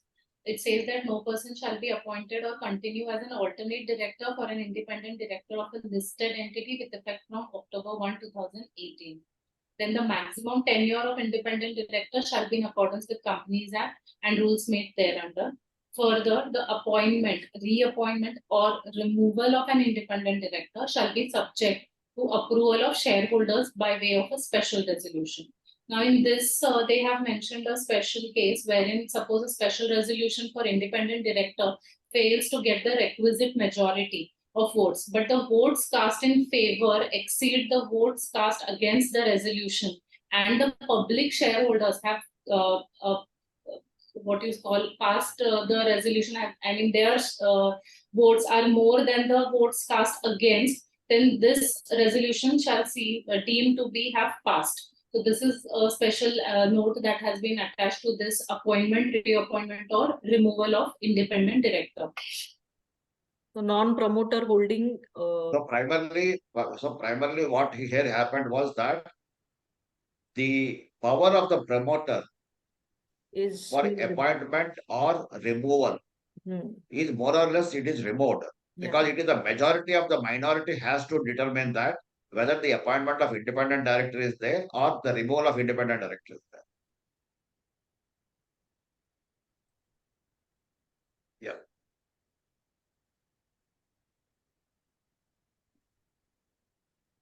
Then a meeting of Ashwini, independent. just 1 minute.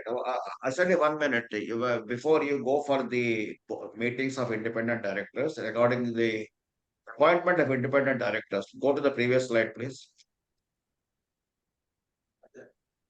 See here, I would like to bring to the attention of all the participants is that the independent directors, as we all know that under 149, independent director can be appointed for shall hold the office for more than 2 consecutive terms. He should not hold the office. That means an independent director can be appointed for a period of 5 years, and thereafter he can be reappointed for a term of another 5 years and beyond. And these 2 terms are to be consecutive terms. According to section 11, it says that, first of all, let us come to the sorry, that what's called as case 149.10, where it says that an independent director shall hold office for a term up to 5 consecutive years.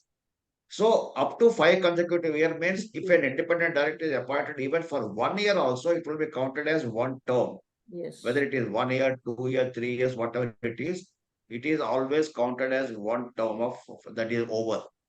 So if you are appointing a director for a period of 1 year, means technically he's losing 4 years of his continuation as an independent director. Second thing is that he is eligible for his reappointment as an independent director after the expiration of that. So sorry, only eligible for reappointment on passing a special resolution by the company. Means what? For the second term, sorry, not second year, it is the second term, the board has no right to appoint him the independent director for the second term. The right to appoint the independent director for the second term rests with the shareholders only. And he is eligible for the second term only on passing the resolution by the shareholders by way of a special resolution. That means what? Unless until that special resolution is passed, he cannot act as an independent director for the second term. Now, if you come back to 149.10, it says that two terms of 5 consecutive financial years. Means what? The 2 terms have to be consecutive. There cannot be any break in between. So what I am trying to say here is that if you see the guidance note, in fact, this issue has been discussed at a great length. Several times it happened that the first term expired and the independent director has not been appointed for the second term. Always the company secretaries, please ensure that for the second term, the appointment has been made before the first term expires. If there is a break, suppose if the first term got expired and you are not appointed for any reason, and thereafter you cannot appoint him for the second term, the board has no power to appoint him for the second term. Say, for example, I will give an example to you. One independent director's appointment is going to be expired on, say, 1st January 2024. You have to ensure that his appointment for the second term has to be done in this annual general meeting or alternately before 1st January 2024. Because of any reason, if you have not appointed him, and the board is going to appoint him in the next board meeting again as an additional director and all, it is not viable. Number one. Number two, I will go to this extreme of saying that can that director be again appointed subsequently as an additional director for another one term of consecutive financial years? Answer is no. He should have to ensure that cooling period of 3 years, he cannot be appointed. So some companies have done a fox pass as far as this is concerned because they have, despite the fact there is a break, they have appointed him for the second term. How the regulator is going to view that, we are yet to see that. I don't know whether a regulator has taken up or not taken up that. But my request to every participant in this group is that while appointing independent directors, 2 consecutive terms of 5 financial years means before the first term expires, you have to appoint him for the second term. Otherwise, it is not a correct way of appointing him for the second term. in the guidance note for independent directors of ICSI, elaborately, this issue has been discussed. Kindly go through that and comply with the provisions of section 149 according. Thank you. Correct. Just to If add an to what I- Sudhakar sir said just now, so the reappointment, if is to be considered by the shareholders, it will also have to be routed through the nomination committee before 1st of January. Because the recommendation of nomination committee becomes essential since Yes, everything. You have to comply Yeah. with the provisions, that again, the NRC has to recommend his appointment for the second term. Yes. And suppose, and then again, the board has to recommend his appointment to the shareholders of the company. Yes. All the compliances are there. And only thing what I want to say is that before his first term expires, you have to comply with the provisions for his reappointment as a independent director for the second term. Correct. If an ID has served for the period of 10 years in the listed holding company, can this ID, after the expiry of his term in the holding company, be appointed as ID in the subsidiary company? And then, after cooling period of the 3 years, again be appointed in a holding company as an ID? Yes. No, the first part where holding company, if he finishes his term and he can be, the very next day get appointed in the subsidiary company as an independent director. And also, but then, that like what Sudhakar sir just mentioned about the terms. So maximum 2 terms, if he has served there, then a cooling off period of 3 years should have elapsed before he joins the holdco again. Yeah, he's saying that. He's saying actually, after the expiry of the 10 years, and he is appointed as ID in the subsidiary company. That is the point number 1. And after the cooling period of 3 years, again he can be appointed as a holding company as ID. That is the thing he's saying. Yeah. Can be done. Yes. A director is an independent director in both holding company and subsidiary companies. He completed 2 terms as an independent director in the subsidiary company and continue as a NED there. Can he continue to as an independent director for the holding company, or his designation is need to be changed in the holding company also? In the holding company, he is still serving first term, is it? Yeah, a director is an independent director, both holding and the subsidiary company. He completed the 2 terms in the independent director, subsidiary company. Yes, he can continue. Can he continue independent director in the holding company? Yes. Okay. That's all I think, Ashwini. You can go ahead. Yeah, then regulation 25 talks about obligations. I'm sorry, I just covered this topic. Meeting of independent directors. Regulation 25(3) and 4 of SEBI regulations talks about that there should be at least 1 meeting in a financial year of the independent directors without the presence of non-independent directors and management of members of the management. In this meeting of the independent directors, the independent directors shall review the performance of non-independent directors and board as a whole. Then review the performance of the chairperson of the listed entity, taking into account the views of executive directors and non-executive directors, and assess the quality, quantity, and timeliness of flow of information between management of the listed entity and board of directors that is necessary for the board to effectively and reasonably perform their duties.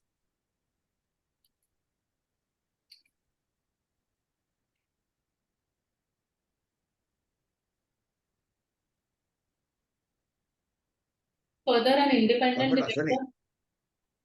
Ashwini, 1 minute about the independent directors meeting, the previous slide. See, this when the independent directors have to hold the meeting once in a financial year, several times the question asked is that whether the notice is to be given for the independent directors meeting, is it mandatory? Similarly, whether the agenda is to be circulated 7 days before, is it mandatory? Whether the minutes are to be maintained or not to be maintained, whether the minutes are to be circulated to all the directors of the company or not. So there are several questions. Whether sitting fee can be paid to that. Like that, there are n number of questions are there. No doubt about it. the meeting of independent directors is neither a board meeting nor a committee meeting. Technically, SS1 is not applicable to this meeting at all. Number two, because this is neither a board nor a committee meeting, even whether you have to give the notice, yes, no mandatory, agenda not mandatory, minutes not mandatory. But that doesn't mean that you can hold such an important meeting without a notice. How the independent directors will come to know there is a meeting if there is no notice? You have to formalize the meeting. Whether it is legally required or not required, it is a different thing altogether. Similarly, if the agenda is not there, how the independent directors will come to know what they are going to discuss? If the minutes are not there, where is this thing that some meeting has taken place, certain issues have been discussed for any future reference and all, minutes need to be maintained. May not be that minutes in the minutes format, maybe some kind of a recording is required, official recording for the future reference. Now the question comes, in this particular meeting, the independent directors may have talked several things which they don't like the entire board to know. Because this is an exclusively a meeting without the presence of the executives or executive directors. So the minutes may be recorded, whoever is the senior independent director or the lead independent director, and he may confidentially give it to the chairman for his notings, and the chairman may hand it over to the company secretary for the purpose of record. Because company secretary is the custodian of all the statutory records and minutes of the meeting also. So he has to keep it that way. Then the question comes whether sitting fee can be paid. Answer is yes. If it is the discretion of the company, if the company wants to pay under 197(5), very clearly it said that for any other purpose, the board is empowered to pay the sitting fees to the independent directors. So these are certain views of mine. I thought it may be useful to the people. Yeah, Ashwini, please go ahead. What is So the we have meaning of experience in secretarial audit wherein the company secretaries say that we don't have access to anything that has been discussed. They do not show us any pointers also. We have had this experience a lot wherein they say that we don't know what has happened in their meeting. We don't have any access to anything. So yesterday also me and Prajakta we were discussing. So at least the pointers that have been discussed in the meeting should be disclosed to the management, like the headers that this has been discussed or everything.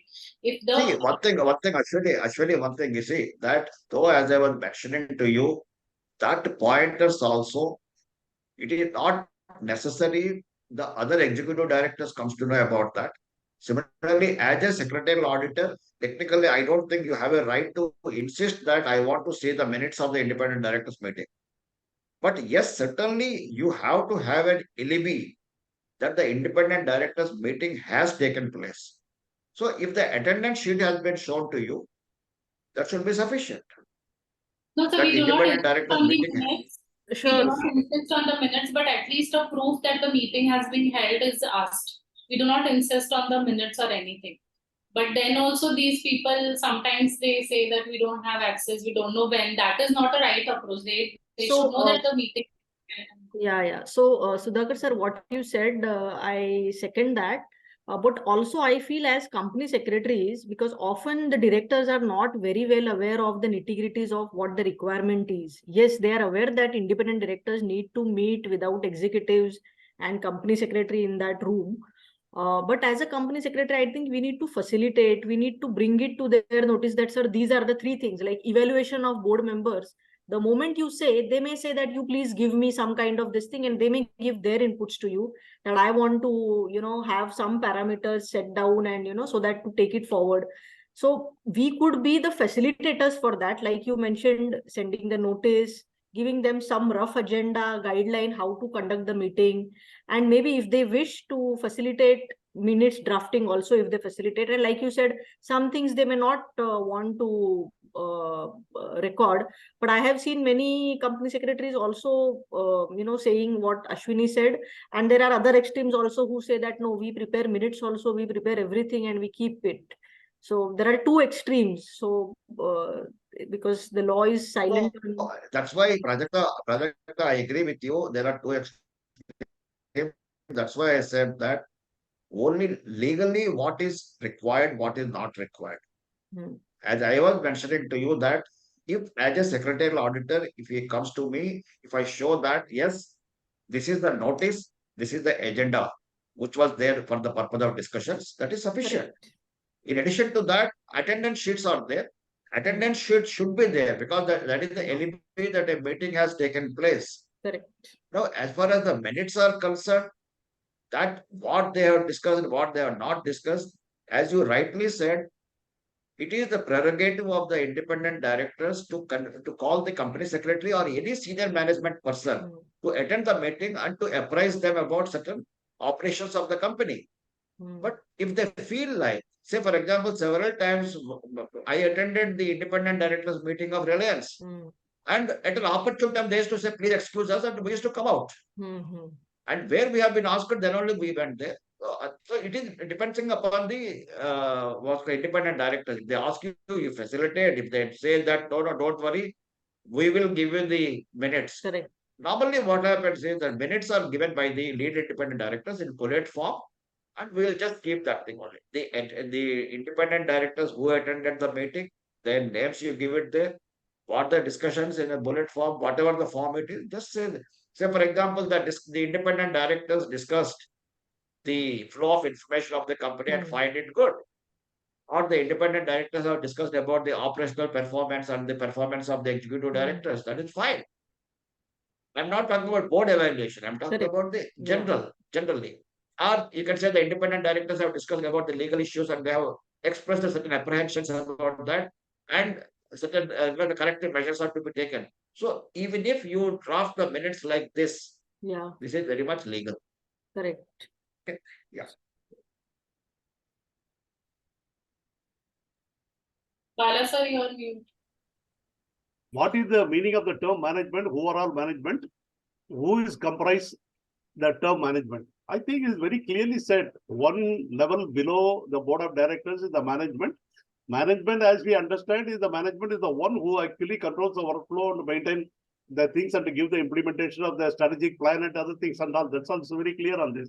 I don't think there's any other meaning is required on the management. As a board should not know the terms of the discuss in the independent director meeting and CS of the company is going to maintain. There is a chance to see by the board members, how can we keep confidential? Where the minutes are not required to be maintained by the company secretary at all here.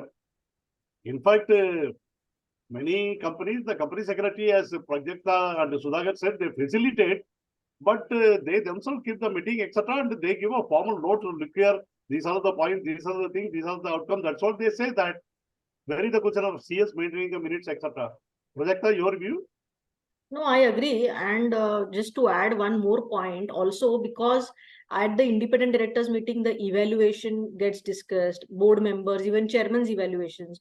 So if they have any feedback with respect to any of these matters or about the flow of information, the lead independent director may want to discuss it with the chairman of the company. So as company secretary, we have to facilitate that, just make sure that the thoughts are communicated.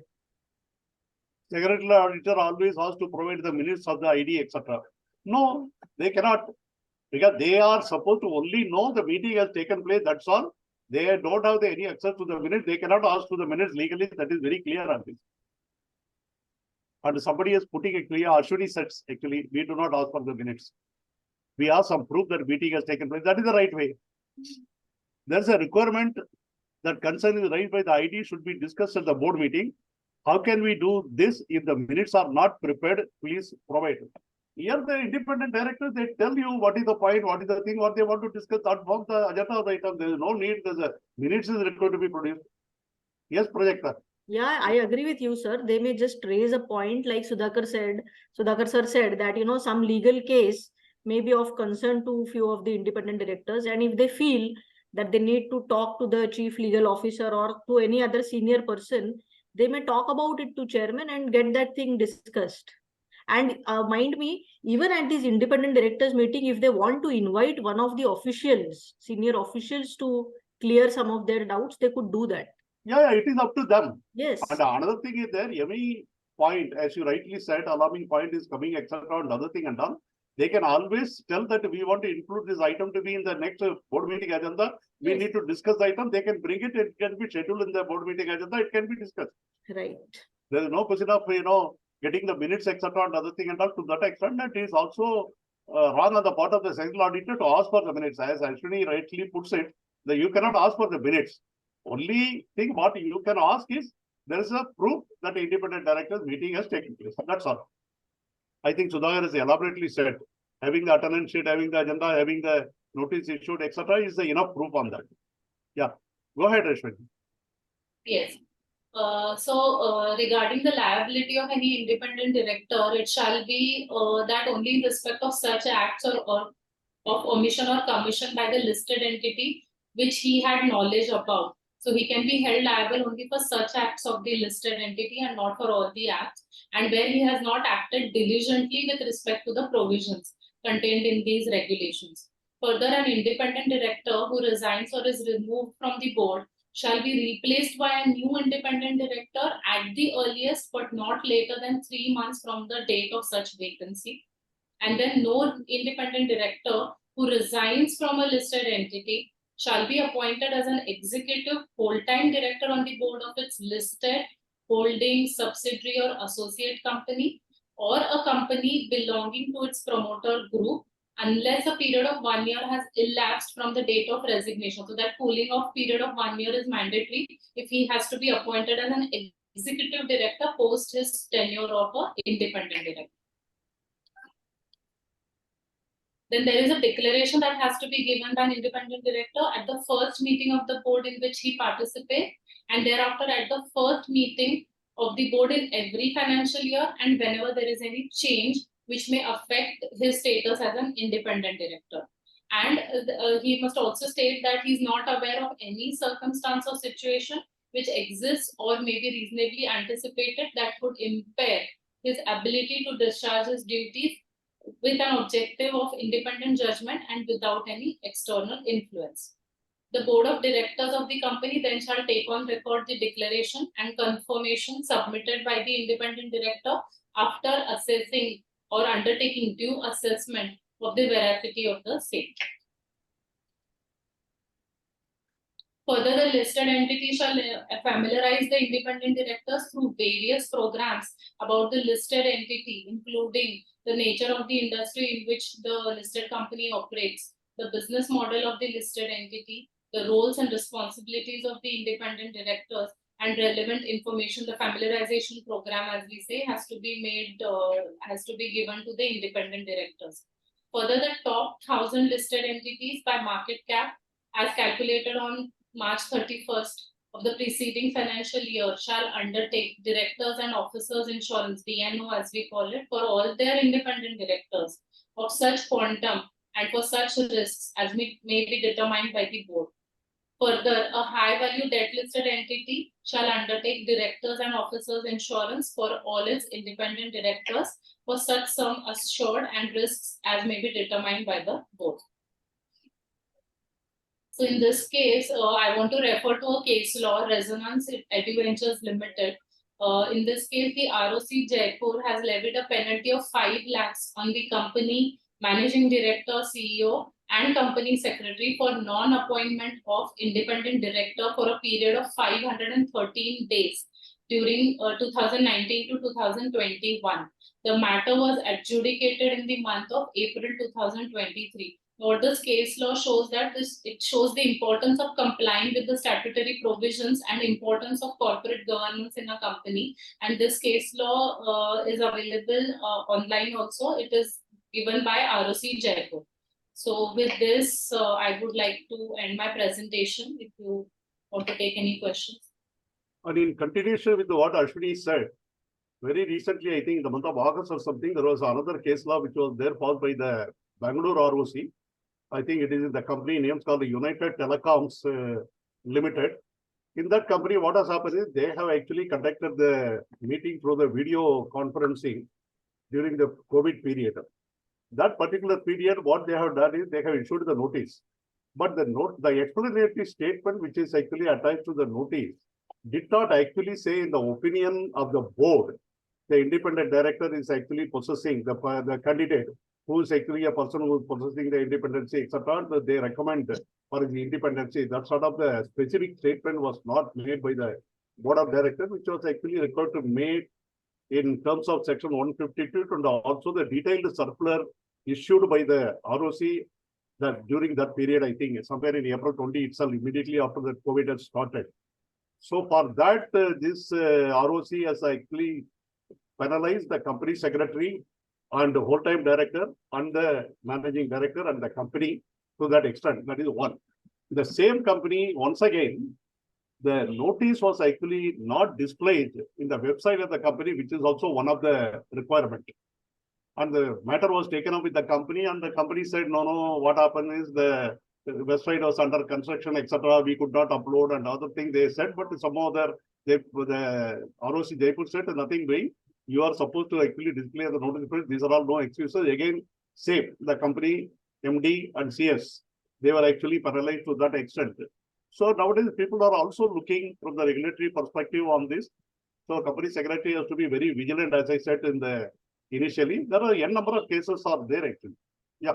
Sir, in addition to this, I would like to state, all company secretaries, we need to know that there are penal provisions for not complying with certain, sub-regulations 17, 18, committee related and those kinds of things. SEBI has come out with a circular which was addressed to the stock exchanges. And yes, if we don't appoint an independent director within the prescribed time limit, or if we don't appoint a woman independent director when there is a requirement, or our audit committee composition is not as per the LODR, their stock exchanges are also empowered to levy penalty. And the penalty... in the same way, yes, like MCA, on a continuing offenses on daily basis. Daily basis, 5,000, 2,000. And the peculiar thing about these non-compliances is the stock exchanges also require you to place these non-compliances before the board. So first you have to place it before the board, and then you have to take whatever corrective actions you can take off with taking up with the stock exchanges. So yes, that's it. Nothing more from my end.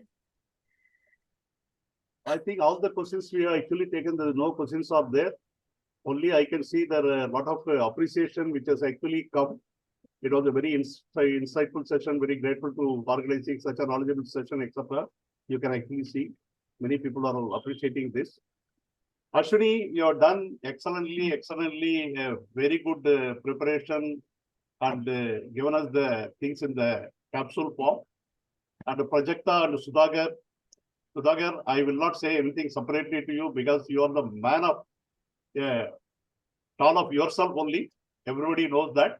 So it is wrong on my part to saying that I appreciate another thing and that. You are beyond my words actually, Sudhakar. Always you add value in every seminar with your excellent expertise, for which I am personally thankful. I am very sure the delegates would have definitely got benefited. Prajakta, as our panelist today, I have a great appreciation for you because I always look upon the youngsters who actually possess much more knowledgeable than our time. That is one thing. And more so, you are actually trained by the Sudhakar. I have no doubt about it, except your wisdom of the knowledge, which you really shared. Very thankful to you for taking out the time, sharing the things to you. I take the opportunity for thanking all the participants for actively interacting with us and raising the question from time again. It's a very good session, wonderful. Just we have crossed about 10 minutes, overstepped the timing. Anyway, enjoy. Happy Navratri to all of you. Have a good weekend. Dipti, your last words. Dipti is not there. In fact, I will give the last word that thanks very much, Prajakta, once again Thank you, for sir. joining us in today's webinar as a panelist. And I'm sure that in future also, wherever we feel appropriate, we will certainly extend the invite to you. And I'm sure that you will oblige us with your presence. And friends, that with this, we are concluding the second masterclass of listing regulations. And next week, we are going to discuss about the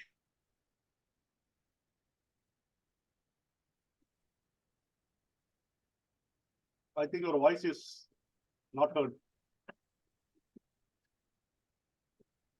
Prajakta, even at the closing hours, we have 100 people. Thank you. It was an enriching experience for me as well. I have also learned many things from stalwarts like y'all. And I look forward to more such enriching engagements with Mehta and Mehta. Yeah, that is one thing. Second thing is, as you say, I said we started with 103, it went to 120, now it is 100, even at the closing time. Normally, any seminar, when you are closing time, the number drops, so hardly we see the people, but we can see 100 still. That shows the importance of the topic. Correct, sir. Yeah. Correct. Right. Thanks a lot to everybody. Have a good weekend.